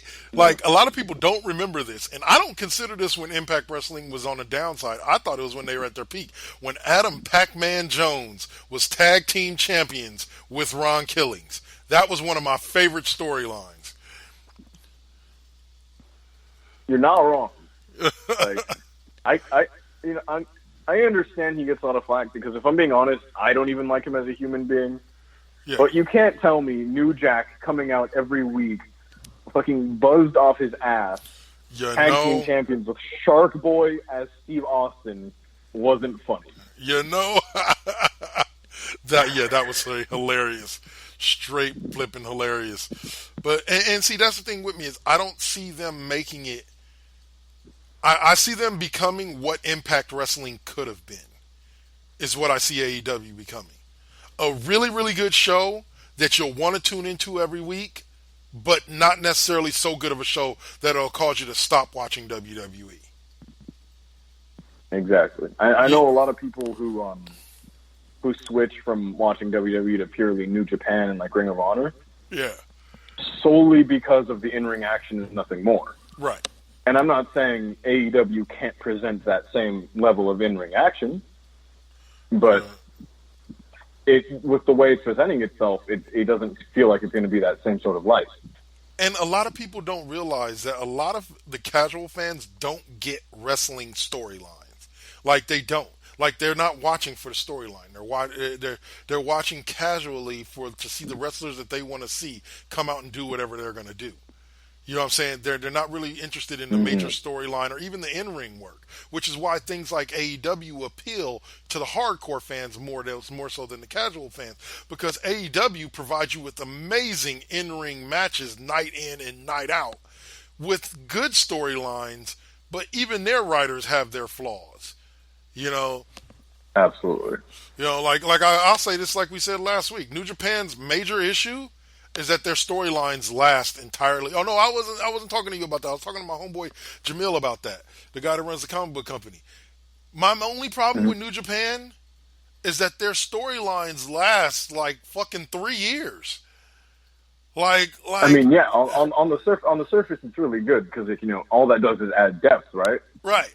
But goddamn was like as good as it was to see it. I don't know about you, but by the end of its run, Kenny Omega versus Okada was starting to wear down on me. Yeah, it was. When Kenny Omega finally won the IWGP Championship, it was a really good moment because it was like he finally did it. He finally captured what he's been striving fucking damn near 2 years to get. Yeah. But by that point, it felt like a drag. Well, to me, the longest you can run when you have weekly shows, okay, especially now with WWE, when you have more than one weekly show and a pay-per-view, the longest you can really run a feud for is about 90 days before it just kind of loses its luster. Once you start stretching out feuds to 6 months, 9 months, people are just going to, we're not in that the attention span of the general public, we're not in that level anymore. We're not at that level anymore. Because back in the day, yes, you needed to go with long storylines because you only had Monday Night Raw and then the pay-per-view every few months. So you had to go, you know what I'm saying? Shit, there was April to August, April to May, May to June, June, July, July to August. There was a 4-month span between WrestleMania and SummerSlam. So so your storylines weren't going to conclude until SummerSlam. Now, mind you, this is back in the day when all we had was the Big Four. This is before we started the In Your Houses and a pay-per-view every single month. You know what I'm saying? You had the B shows, right? You had WrestleMania, you had SummerSlam, you had the Royal Rumble, and you had Survivor Series. Now, you could run a short storyline between SummerSlam and Survivor Series because that's just August, September, October, November. It's like 2-3 months. The longest stretch in between pay-per-views was always between WrestleMania and SummerSlam. So that's if you really even go back and look, a lot of the feuds that took place, like the major feuds, started either at Survivor Series or they started right after WrestleMania. They started right after WrestleMania, they normally concluded around SummerSlam. If they started around Survivor Series, they normally concluded at WrestleMania. But every major storyline, every major storyline was a couple of months. You can't do that nowadays. There's too many shows. And so what? You're at that point, you're putting in filler. You're right. Filling it in with what doesn't need to be there, and then you lose all of your investment in that, right? Exactly, and which is why we've also had several storylines that have had zero payoff. I'll give a prime example. Kevin Owens versus Braun Strowman is my biggest example. My biggest example is Nakamura versus AJ Styles. Don't even. I'm so mad about that. You had an amazing build-up and zero payoff. Like, I'm sorry to say, I love AJ Styles. I didn't mind the fact that he kept the belt. I really, truly wasn't against it. But it just kind of felt like that should have been Nakamura's WrestleMania moment. For one, he should have turned heel with him winning it. Right. The low blow, the lean down, that should have been mid-match. They should have, because if you remember, they had that match in New Japan at Wrestle Kingdom, right? Right. It ended with them on their knees. Looked like they were both fucking on the inches of their life, and they did that badass little fist bump, right? Yep. What they should have done was do that little fist bump again mid-match, except Nakamura gets up and fucking Kinshasas his eyes out. Yeah. That should have been the heel turn. That should have been him taking the title. That should have been his moment. Yep. And we talked about this on the show months ago, and I've never forgotten it. Me, you, and Cole. And Cole, me, you, and Cole. And the one thing that I said was part of being a good champion is winning the title back when you lose it. Yes. And that would have made AJ Styles' year-long run with the championship that much better. If they had done that at any point with Nakamura or with Joe. Or with Joe, yep. Either or, that would have put both sides of them over really well. Yep. And that was such a missed chance. I've always said that if you're not going to have the title change hands at the end of the trilogy of matches, then it should only be one match. You know what I'm saying? Like if you're going to give me Nakamura versus AJ Styles, but you're going to make sure that AJ Styles keeps the belt because you have different plans for him, then that should be a 1-month feud. That should be a 4-week feud. And it should capitalize at the pay-per-view. Nakamura doesn't win it. AJ moves on to the next challenger. You know what I'm saying? But if you're going to what it does if they keep doing that? It buries the shit out of whoever isn't winning the title. Exactly. You know what I'm saying? So be like that mark online that throws the word bury around with every little wrestling thing. But when you see one person continuously get smacked and they're not doing anything, all it does is ruin their believability as a wrestler. Prime example, Braun Strowman. He's badass enough to beat everybody's ass on a regular basis, including the champion, until he gets in that championship match, and then something happens and he doesn't win the championship. You know what I'm saying? It just deflates the whole entire thing you've done of building him up to be this raw. You know, which is why I hate to say it, but I love Seth Rollins, but Braun Strowman better win the Universal title at Clash of Champions. Period. Or else all this build-up was for shit. Exactly. With the state the internet wrestling community especially is, I hate to bring that into consideration at all because, as everybody's going to say, the smarks online, whether you like it or not, right now, Seth Rollins is not in the good graces of everybody. Yeah.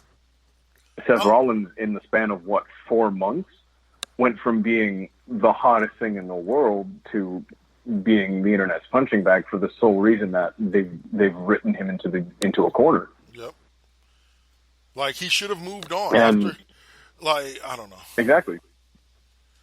Yeah. Like you're saying, it's you stretch it out, you stretch it thin. How much investment are you going to have in it after 8 months of fucking development? Exactly.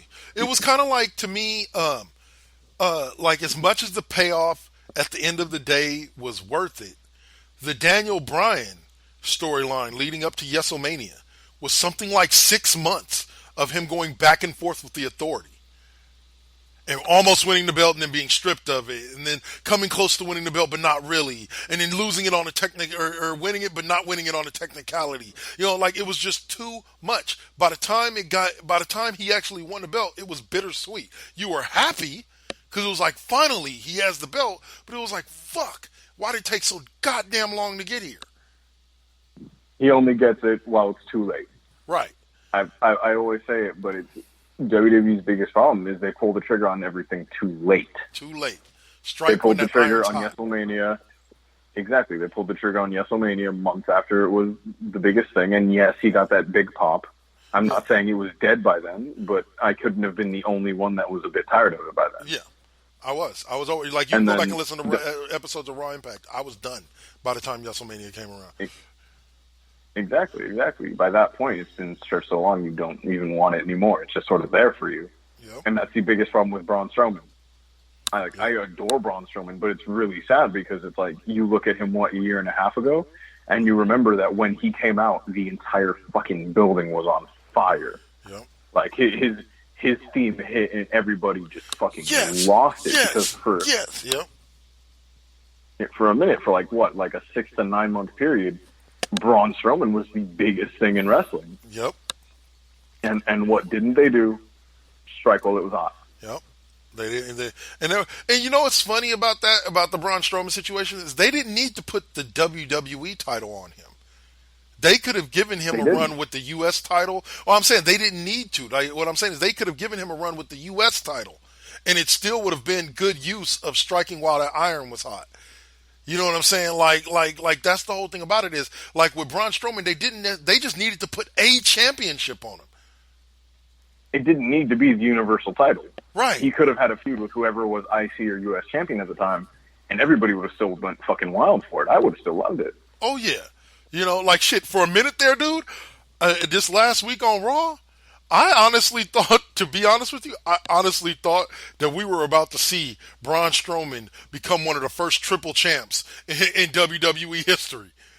Like, I was like, are they really about to have this nigga win the U.S. title tonight, go to Clash of Champions, retain the U.S. title, retain the tag team titles with Seth Rollins, and then beat Seth Rollins for the Universal title? Please.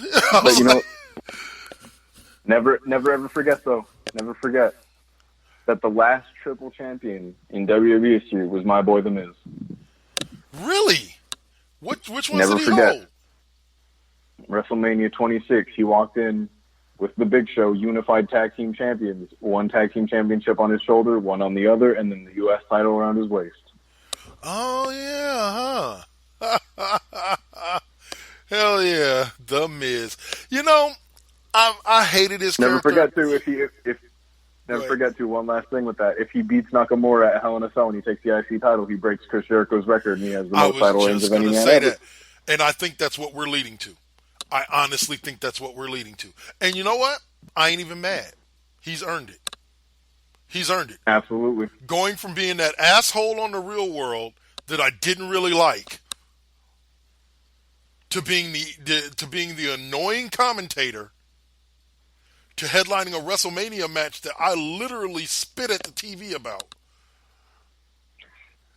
to now where I respect him as one of the vets, as one of the grizzled vets, and as one of the guys that actually can get it done on the mic and in the ring.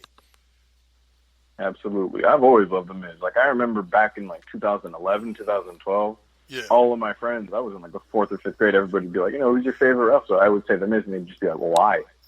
But why? Bro, I would get so much shit because I would come to school with, all 80 of my Miz t-shirts, and they'd be like, burn that shit. And I'd be like, never. Bro, I'll be honest with you. I was that little girl that they made a gif out of from when The Miz beat Randy Orton for the title. I was that little girl. I was damn. Miz girl. Yeah, I was, God damn it, they put the title on him. Because I was mad when he won Money in the Bank that year. Because I knew at that moment, I was like, okay, he's going to be a WWE champion. Why? Like, I started bitching the minute he won Money in the Bank. Because I knew at that point, man, I knew he was going to win it. But like I said, he made a great heel champion. Like, I look back on his reign, he made an amazing heel champion. He was a great partner for Cena as far as being the opposite end. And he did his job. He made me hate him. He made me hate him with a passion. So now he has my respect. Yep. All right. You want me to present some Cardiff? Yeah, go for it. Go ahead. All right. I'm an avid watcher of the NXT and NXT UK. And for those of you, if you don't watch it, do yourself a big favor and watch it. Because if you're not there for good storytelling, at very least, the matches are straight fucking fire. The show opened with Noam Dar versus Travis Banks. Noam Dar especially is fucking charismatic as shit. And his enziguri looks like he's trying to fucking kill people. And ended with him defeating Travis Banks in a really good match. Travis Banks, too, the Kiwi Buzzsaw, is a really good worker. Two really good light-footed men as a starting match. And then right away, it bridged into the match that I was most hyped for the entire night. Cesaro making his NXT UK debut against Ilya Dragunov. Nice. If you haven't seen anything out of Ilya Dragunov, he's this crazy little Russian bastard that essentially just likes to kill himself in ring. He'll take the nastiest people, fucking knock the wind out of his chest at any given moment. And it's always nice to see, especially from Cesaro, from someone who notably likes to fucking knock people's heads off. Okay. It was a really good match. After it all happened, Cesaro looked like he was going to go for another hit, but he stopped midway through and shook his hand. It was a nice little wholesome moment between a veteran and somebody who's generally new to the scene. It was a really, really good, hard-hitting match. I'd say the fastest-paced match on the show. And then it bridged into the tag team match. Okay. Tag team matches in NXT are always good. This one especially was amazing. It was Mark Andrews and Flash Morgan Webster versus the champions of Zach Gibson and James Drake against two-thirds of Gallus in the form of Mark Coffey and Wolfgang. It was a triple tag team match. Nice. Triple threat tag match. And it was 20 minutes of pure chaos. Mark Andrews and Flash Morgan Webster proved once again that they're fucking white meat baby faces of the century. Yeah. Doing the usual, taking the biggest hard-hitting bumps and then getting right back up after. Especially when you compare the fact that Mark Coffey and Wolfgang are huge men, massive white guys. And overall, it was a really good match. If you're into the usual NXT tag matches of just utter chaos for 20 minutes straight, please watch it. Had a really good feel-good moment. Mark Andrews winning in his home state of Wales. And then right after that, there was Joe Coffey versus Dave Mastiff. The big man match. The second time Dave Mastiff gets his no DQ match in a NXT UK takeover. And they utterly tore it up. They took it from the ring to the outside. They broke 2 tables, one on each of each other. It was the last man standing match, by the way. But they took it from the ring, the outside of the ring, all the way through to the crowd, all the way back to the announcer's table, and deep into the production area. The ending of it was really good. It was a last man standing match, of course, so it's to the count of 10 while they're down. And they're both on their way up, right? They're at the count of 9. And Dave Mastiff goes to get leverage on a box. One of the little production boxes with the wheels on the bottom. He goes to get that to stand up, and Joe Coffey just kicks it out from under his hands. Ooh. And Dave Mastiff just eats it and catches the 10 count. Oh! Well, that's an interesting way to end a match. No, yeah, it just solidifies the idea that Joe Coffey's kind of the biggest cunt in all of England. And then following that was the women's match of Kaylee Ray versus Toni Storm. And for a women's match, it was really good. Usually that in the way that Kaylee Ray runs a slower style, kind of in the way that like Natalya or Charlotte does. But she picked up the pace in this match, and it was really good to see her work in the same pace that Toni Storm usually works at. Yeah. And I jumped out of my seat in pure happiness because Toni Storm finally lost the belt. It's great. Good day for me. 10 out of 10. Good show. Nice. Already. Now you didn't got me interested. I'm definitely about to go watch it. Well, probably not right now because Raw is about to be on here in a little bit. Of course. It's a really good show as a whole, but the main event was, of course, Walter versus Tyler Bate. When they announced this match, I was already salivating at the thought because I was one of the people who was able to see the match that those two put on at Progress, I think, last year or the year before. If you haven't seen that, go watch that first because it's a classic small underdog man versus this monster of a man. And they did that once again. Nice. With Walter chopping the skin off of Tyler Bate's skin and Tyler Bate being big, strong boy trademark and lifting him above his head, doing the airplane spin, the crotch clutch suplex, all that good stuff that Tyler Bate does. And, sadly, of course, Walter defended against Tyler Bate and won, but nonetheless, it was a 42-minute match between the two. Ooh, buddy! And you hardly ever see that outside of specialty matches like cage matches or anything like that last that long. Ooh, buddy. No, it was just a regular singles match for the belt, and they pulled out every stop. And I'd say it was a 5-star match, in my opinion. That was 5 stars all the way through. For sure. It was an utter clinic between the two men, and Tyler Bate proving once again that he is 5-star material. and he deserves every belt ever because he is the big strong boy. No shit. Hell yeah. I'd say this was an A-level show. It wasn't an A-plus level show. It wasn't utterly perfect, but yeah, in my opinion, but every about as match close was to amazing. Kind of like NXT Takeover. What was it? Toronto.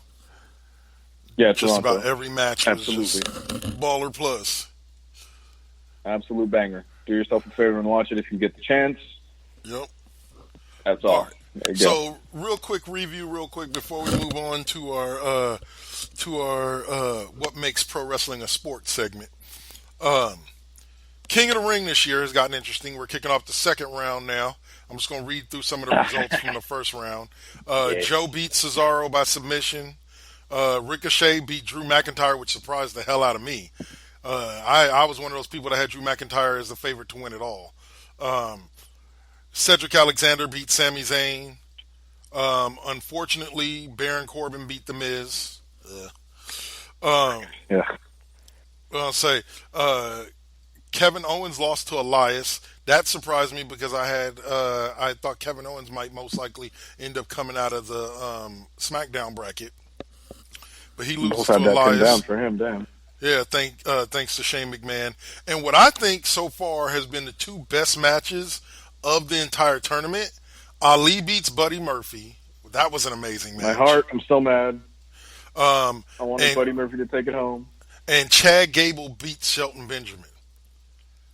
And the reason why I say it's just in ring, those were two of the best matches in this tournament so far, at least to me. I think so far, Chad Gable's underdog of the year. Yeah. Bro, it took me like it took me until the first interview that he did where they actually said his name before I realized that was Chad Gable. Like they had done like 2 or 3 interviews with him, and I didn't, because I didn't catch his name, and I was like, hey, who's this new guy that they keep talking to? Like, what the hell? Who's this new guy? Did he come up from NXT? I don't remember seeing him in NXT. Who is he? And then all of a sudden, I saw the interview from the beginning, and she goes, Chad Gable. I was like, oh shit, that's Chad Gable. My bad. Oops. But yeah, so in the his Chaos Theory German suplex. Oh, that was amazing. Every time he does that, I mark out. Oh yeah, it was every single time. So that leads us to our second round matchup starting tonight on Raw, where we're going to see Joe and Ricochet go at it. Which we saw that at what was it? Just SummerSlam. No, this most recent. Did he win that at SummerSlam? Was that August? Yeah, that was SummerSlam. Was the most recent. Yeah, that was SummerSlam. Where he won the U.S. title. Yeah. Yeah. Yeah. So we saw that matchup. No, we saw it at Stomping Grounds, the pay-per-view before SummerSlam. That's where he won the belt, and then he lost the belt at SummerSlam to AJ Styles. Because hasn't AJ been champ since SummerSlam? Yeah. Right. No. Yeah. Right. He did. Yeah. So, but Ricochet Joe was a damn good match back then, and I'm pretty sure that they've wrestled quite a few times on the Indies prior to this. So these two know each other well, and it should be an amazing match. Cedric Alexander and Baron Corbin. The only reason why I don't like that match is I think that Baron Corbin's going to end up winning again, and that just sucks. Because I don't want to see Baron Corbin even get to the finals. Like, I truly don't. But that's probably the reason why he'll end up being in the finals, is because nobody wants to see him there. And we all know WWE loves pushing people that nobody likes. I don't necessarily expect that to be a 5-star match, but it should be a decent match. Then tomorrow night on SmackDown, we'll get Elias and Ali, which I'm kind of rooting for Ali on that one. And Gable versus Andrade. Even though I think this is where Gable's run comes to an end, I hope it's not. I truly hope he continues on. Really, I would love to see Gable and Ali in the SmackDown final, and Ricochet and Cedric Alexander in the Raw final. And for once, I think that'd be nice. And for once, give us a small guy as the King of the Ring. I have heard one theory though. What's that? Okay, so you look at Baron Corbin right now. Who is he playing right now? What do you mean? Who is he playing? It's like, look at his character. Like, what is it right now? I'm drawing a blank, dude. I'm drawing a blank, bro. Exactly, because it's nothing. He's not Baron Corbin, the big tattooed goth man cyclist anymore, and he's not Constable Corbin anymore. Right. He's stuck in this this weird limbo state as a character. So I've heard that in this idea of always shifting Corbin, Corbin's not going to be Tattoo Corbin anymore. He's not going to be Constable Corbin, but he's going to win the King of the Ring, and he's going to transition to being King Corbin now. Oh, see, that's just so weak. Because he's like the least deserving out of everybody there. Like everybody in that entire tournament, he's like the least deserving out of all of them. I would rather see like, Ali. my issue is the fact that I love Corbin. Like, I know it's a very unpopular opinion, but I love Corbin. I've always loved him. He's an asshole, and I love it. But it's at the same time where it's like, you look at the rest of the bracket, you have Chad Gable, Joe, you have Cedric Alexander, Ali, all these people who are incredibly deserving of this final spot in the limelight, you know? Yep. And then gonna it's go like, to gonna go to fucking Baron Corbin again. Ugh. Oh well. Maybe it'll launch his career because, Booker T was a star before he became King of the Ring, but everybody remembers King Booker. King is Booker. Booker. Never King Booker. It's Booker. Booker. And Queen Sherry. No, that was Macho Man. What was her name? Queen Charmel. Yeah, Queen Charmel. Oh man. All right, so let's get to this before we close this out. So, read on a post the other day. I'm in a sports group. Guy puts up a post. I believe it was from AEW's All Out of somebody basically getting dropped through a table, like on like a moonsault type suplex, right? And everybody was like, "Oh my God, that must have hurt! Wow, that was impressive." He's like, one dude said, "When I was 12, I would have cheered this, but now it just makes me cringe." And I can understand that. There's certain things about wrestling that I would have been like, "Yeah, that were hardcore." I would have been like, "Yeah," back when I was younger. But now I'm just like, "Ooh, that's kind of hard to watch." Like, ouch. But the response that drew up this segment was one dude responded and goes, "Why is this? The name of the group is Elite Sports Club." The guy literally responds with, "I thought this was a sports group. What are you guys doing sharing this shit?" For me, I was mad because don't disrespect the thing that I love ever. Period. About the same as disrespecting my daughter as far as I'm concerned.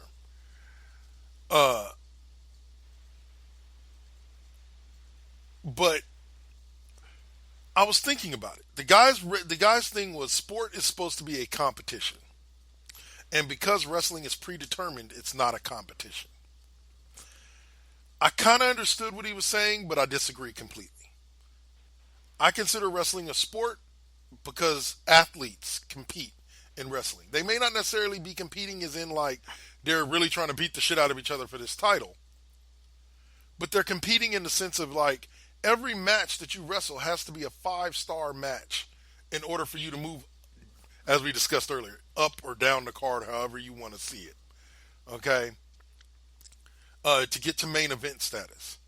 So yes, you're competing. You're performing this show and competing with the other people who are performing in their matches to try to make sure that on the next card, you're even higher up on the card. Or you're maybe even in a championship match. Because that's how wrestlers get paid. You get paid based off of where you're at on the card. How much you make is determined based off of where you're at on the card. So yes, they're competing. They're just not competing in a traditional sense. And I likened it to golf. People call golf a sport. I don't. I call golf a skills competition. Because you're not really competing outside of on the leaderboard against anybody else. You want to show me golf as a sport? Give me a dude in a hockey mask with pads on standing in front of the hole. And you got to get it by him to get it in the cup to take that hole. Now you got competition. Or full contact golf like they did in that Bud Light commercial like hella years back. I think this was even before you were born. But there was a Bud Light commercial where like dude was standing there playing golf and then all of a sudden he gets tackled out of nowhere by like a dude in full pads, full football pads. Right? And they're like, full contact golf. Yeah. So like, like that would make golf a sport. But technically, by the technical definition, golf is not a sport. It's a skills competition. All right? So I understood where Derek Dude was coming from in saying that he thinks that wrestling is not a sport. I just don't agree. And so I thought, you know what? I'd bring it to the masses. And we'll start. But what do you think about wrestling makes it a sport? Because I consider it a sport. Most wrestling fans consider it a sport. But what do you personally, Alpha, think makes wrestling a sport? Or do you consider wrestling a sport? I consider it to be a sport. Okay. Largely because of the fact that you can't be unhealthy and succeed in wrestling. Okay. Yes, you see people who aren't, you see people who aren't the biggest, most jacked men, right? Right. You see people like Kevin Owens, and you see people who have the same body set that still succeed, right? Right. But if you look at those people, you'll notice one thing consistently about them. They don't spend their careers in that same way. Right. Recently, Kevin Owens has lost a metric fuck ton of weight and has gained a lot of muscle. If you haven't noticed, he looks a lot better now. Yeah, a lot more trim. And, yeah, tremendously so. And the thing about wrestling is that whether you like it or not, you have to stay conditioned to succeed in it. Yeah. And that's just the truth. And see, go ahead. Yeah, exactly. It's like if you look around, all of the people who have succeeded in wrestling, all the people who are known as the greats, the best, you'll notice that every one of those people have had physical conditioning to an almost dangerous degree. Yeah, it's very rare and far few between. Like Andre the Giant was fit, but he wasn't necessarily fit like we see a lot of wrestlers today. But he was fit, for his size. Same thing with guys like Earthquake and Yokozuna. Yokozuna was actually very fit. Very few people know that. Like, Yokozuna looked like a fat tub of lard, but Yokozuna was very fit. Primarily because... Yeah. And then... Go ahead. No, yeah, go ahead. Sorry. Go oh, well, no, I was going to say primarily because, like, a lot of people don't realize this, but Yokozuna was actually Samoan or Hawaiian by nature, but he wasn't actually... he had some Asian in him, but I don't believe he was, like, fully Asian. No, he was not. He was a part of the NOI family. Right. And so... But no, go ahead. You look at people like Vader, people like John Tenta, people like Bam Bam Bigelow. Even the people who, on the surface, would look to be unhealthy are athletically gifted as shit. Mm-hmm. And this isn't something that you can that you can be unhealthy in. And the way I see it is, like, if you need to be conditioned, if you need to constantly upkeep your body in a very, very strict and serious way, I would consider it to be a sport. Yep. And like, I look at, I look at it from the angle of, you talk about having to keep your body.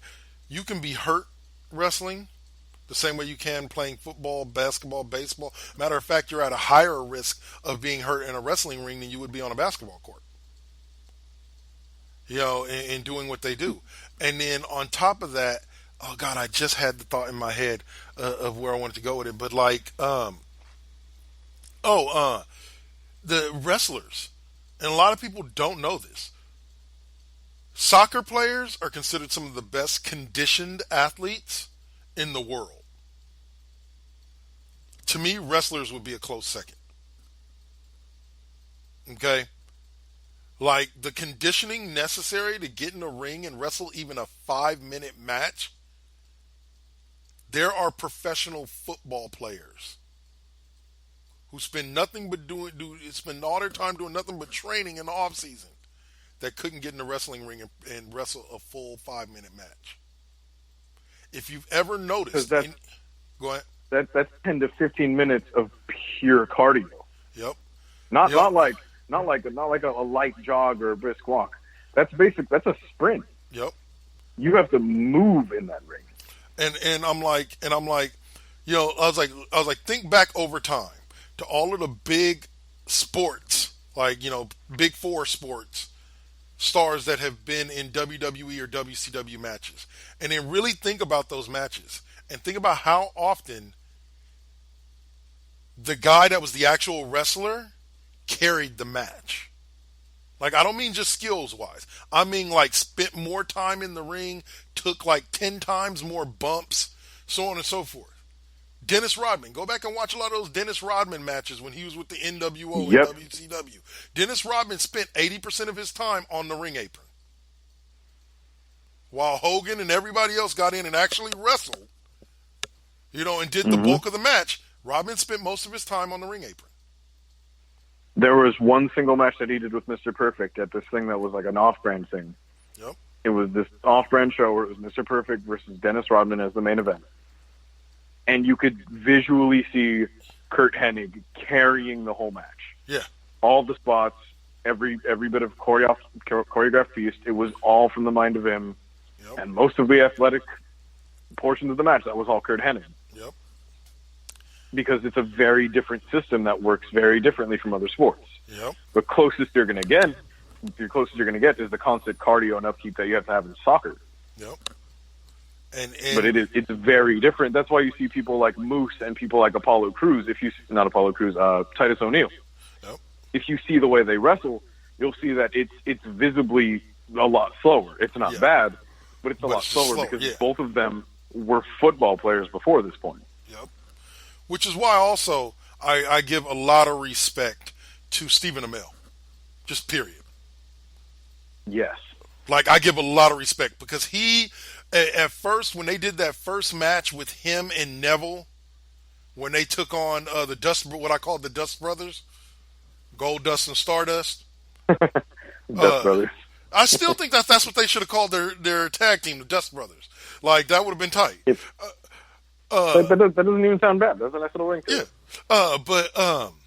But yeah, when they wrestled them, like Stephen Amell, like I've seen a couple of indie matches that he's done.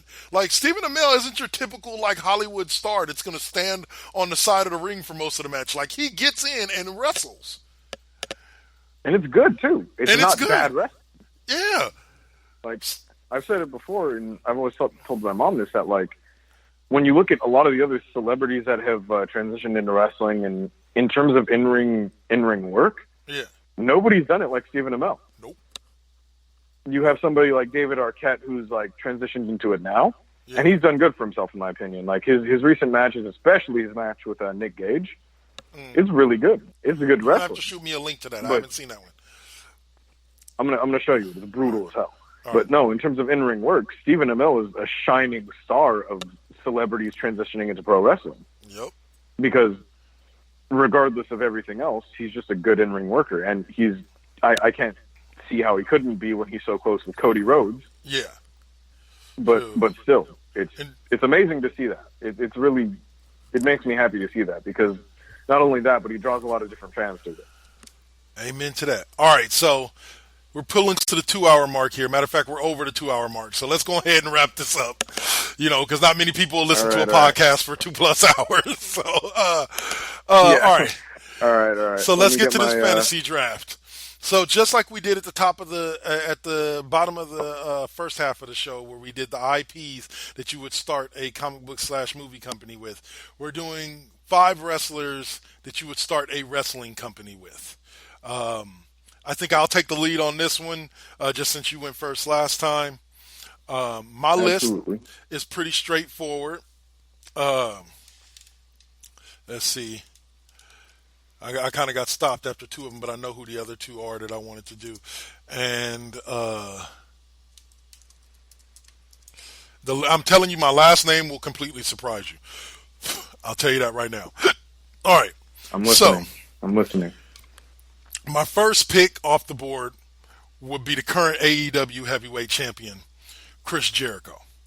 And the main reason for that is because Jericho would effectively become the Undertaker of my locker room. He would be my grizzled veteran that nobody really fucked with and that everybody went to for advice. You know what I'm saying? You don't rib Jericho. He's that guy. Like you've heard the stories. Like, you don't rib Mark Calloway. Like, you don't rib Taker. Like, if you do, you better make sure like you've known Taker for a while and you're good with him before you rib Taker. But like, other than that, if you're a new guy in the locker room, you don't rib Taker. You can rib anybody else, but you don't rib Taker. Period. Never forget though, all of his punishments always consist of making people buy him more whiskey. Awesome. But yes, so Chris Jericho was my first pick. My second pick would be from AEW as well, a guy that recently jumped ship and was the biggest free agent name to jump ship from WWE to AEW. And that is the one, the only Jon Moxley. And that's just because I'm so proud of you. If you're starting a wrestling, promotion and you don't have Jon Moxley on your list of top 5 to start, you're just dumb.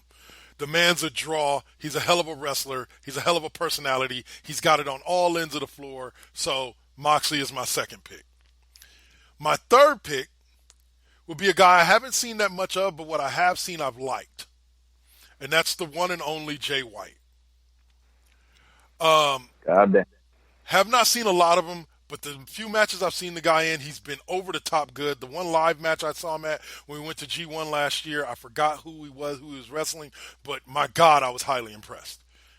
Like, would have brought the house down to any WWE show and would have been easily one of the top 5 matches at any WWE show I've been to.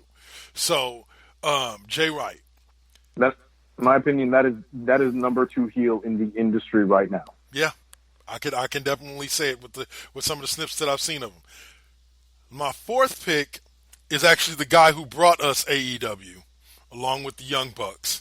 And that's just because despite the fact that WWE underutilized him and did not utilize him to the best of his ability, he is still one of the greatest workers out there. He has the family lineage, the one, the only, Cody Rhodes, the American Nightmare. Have to have him just because he's Cody Rhodes, damn it. And not to mention the fact he would most likely be head of my creative. That is a wrestling mind. Yes. As well as wrestling in ring.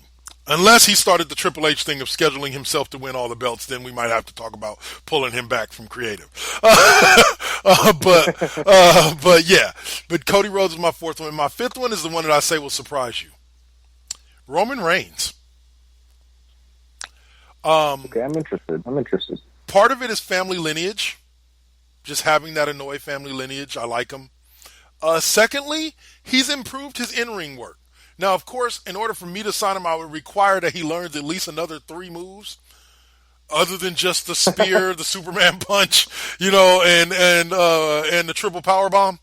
I call it the 6 moves of doom. He's got Superman punch, spear, schoolboy power bomb, and the jumping lariat, and that's the most he'll get. Yes. So I need at least 3 more moves out of him in order to truly feel comfortable bringing him on.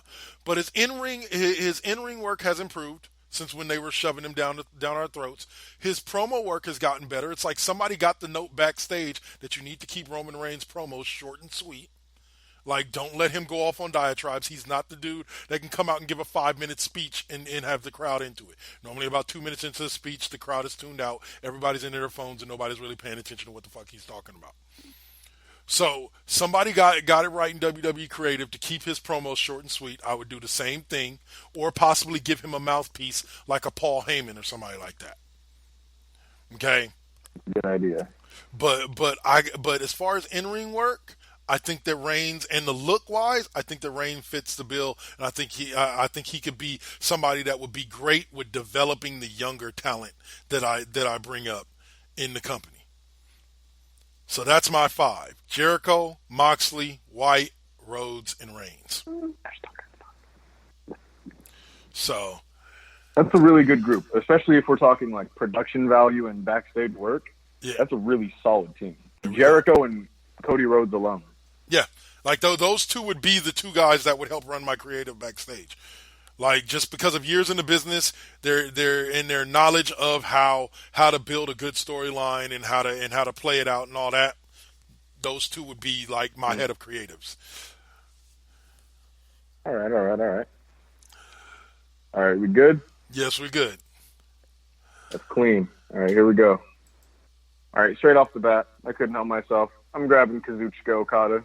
Nice. In my opinion, the man is the best wrestler in the world today. In terms of just in-ring work, the man could fucking put over a broomstick in the ring and it would be believable. Every match that this guy has been something that is easily match of the night for me.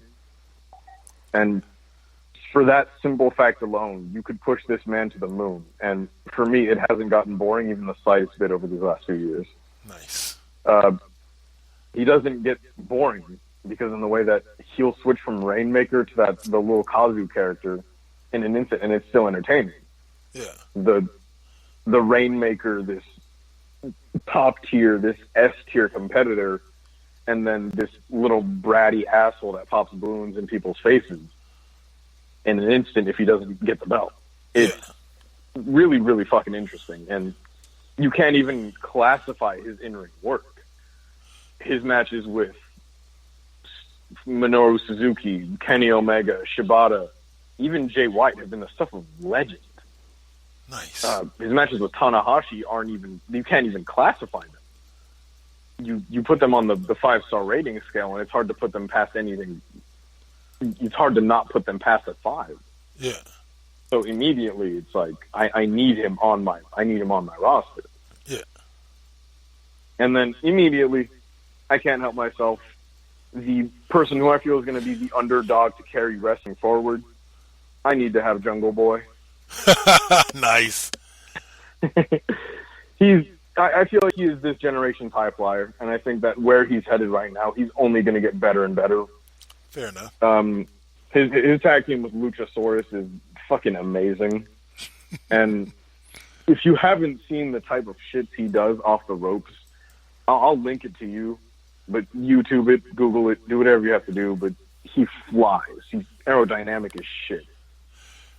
Especially when you've been watching wrestling for so long, you get used to seeing what you see the same few moves. You see the 450s, you see the sentons, you see the shooting star presses.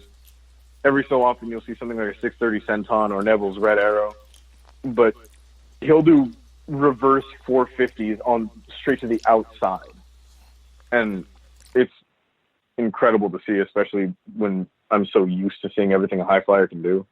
Yeah. But he's just a really good underdog, too. Everything he does, it's clear that he looks like he's not supposed to be there because he's so small, but he pulls it out of his ass every time. Yeah. And then, again, I needed the heel of the century, the number one heel in the business, in my opinion. I needed Ciampa. Nice. Coming off that neck Ciampa, injury. for me, is exactly coming off that neck injury.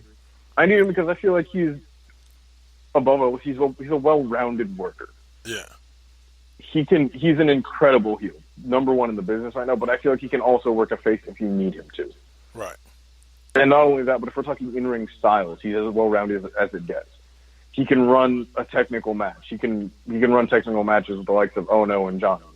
Yeah. You've seen him work striking battles with Aleister Black. He's a master at hardcore, hard-hitting matches. He's ran 2 or 3 of those with Johnny, and every time he whipped out new and dope-ass ideas. He'd take apart the ring and send someone on the bare wood. Yeah. Or he'll rip apart the barricade and put them square on the hard wood. Stuff that I've never even seen or thought of.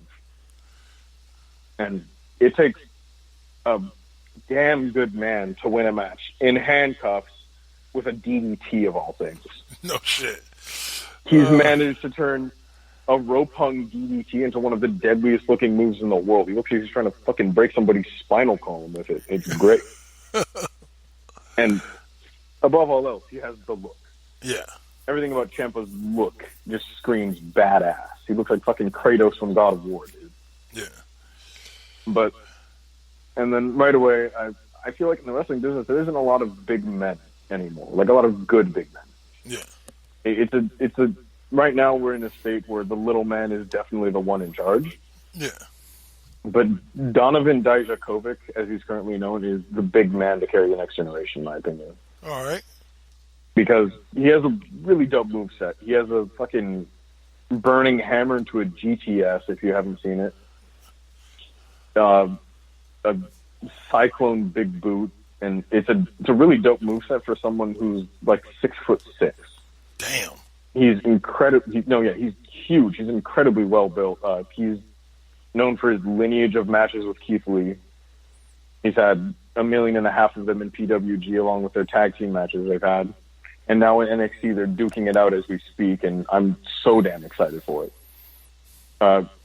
Donovan Dijak, as he was on the Indies, had matches with Cody Rhodes and everybody else that you could think of, and they were all 5-star matches.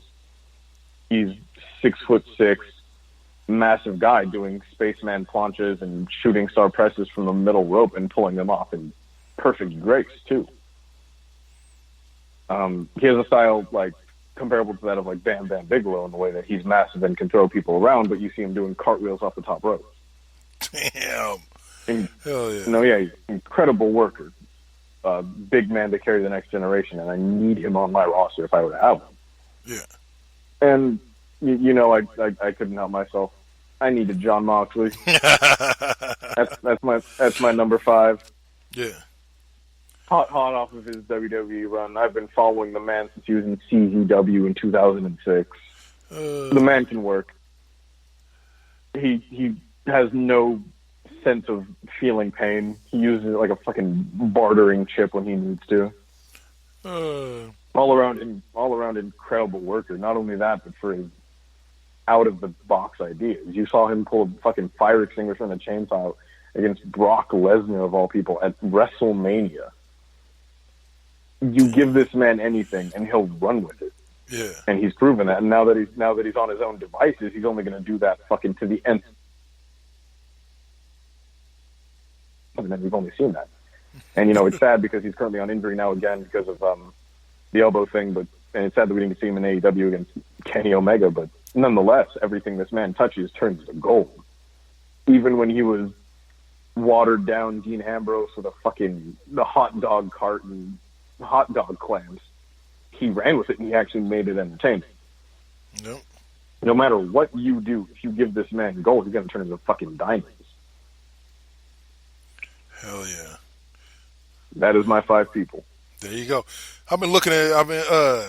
There's 2 wrestlers that keep showing up on my Facebook page that I guess I'm fans of, called Dalton Wade and Johnny Paradise.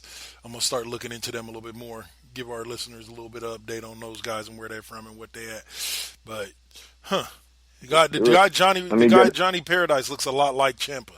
Like, it's not Ciampa, I know that, but he looks a lot like Ciampa. Like, similar build, bald head, has the goatee. Like, I think he models himself after Ciampa. I wouldn't be surprised with how unbelievably fucking good Ciampa is right now. So, but all right, man. That's and before we close off, let me get in my wrestler of the week. Sure, of course. Yeah, I forgot about that. My bad. Go ahead. As always.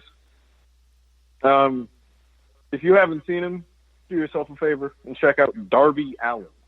Darby Allin. He was at this week's AEW. He was there on Saturday. He ran a hardcore match alongside Jimmy Havoc and Joey Janela. Yeah.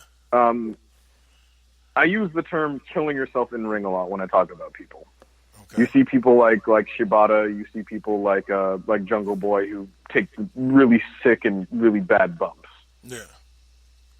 Darby Allin is a very terrifying man. He takes pile drivers on the apron bi-weekly.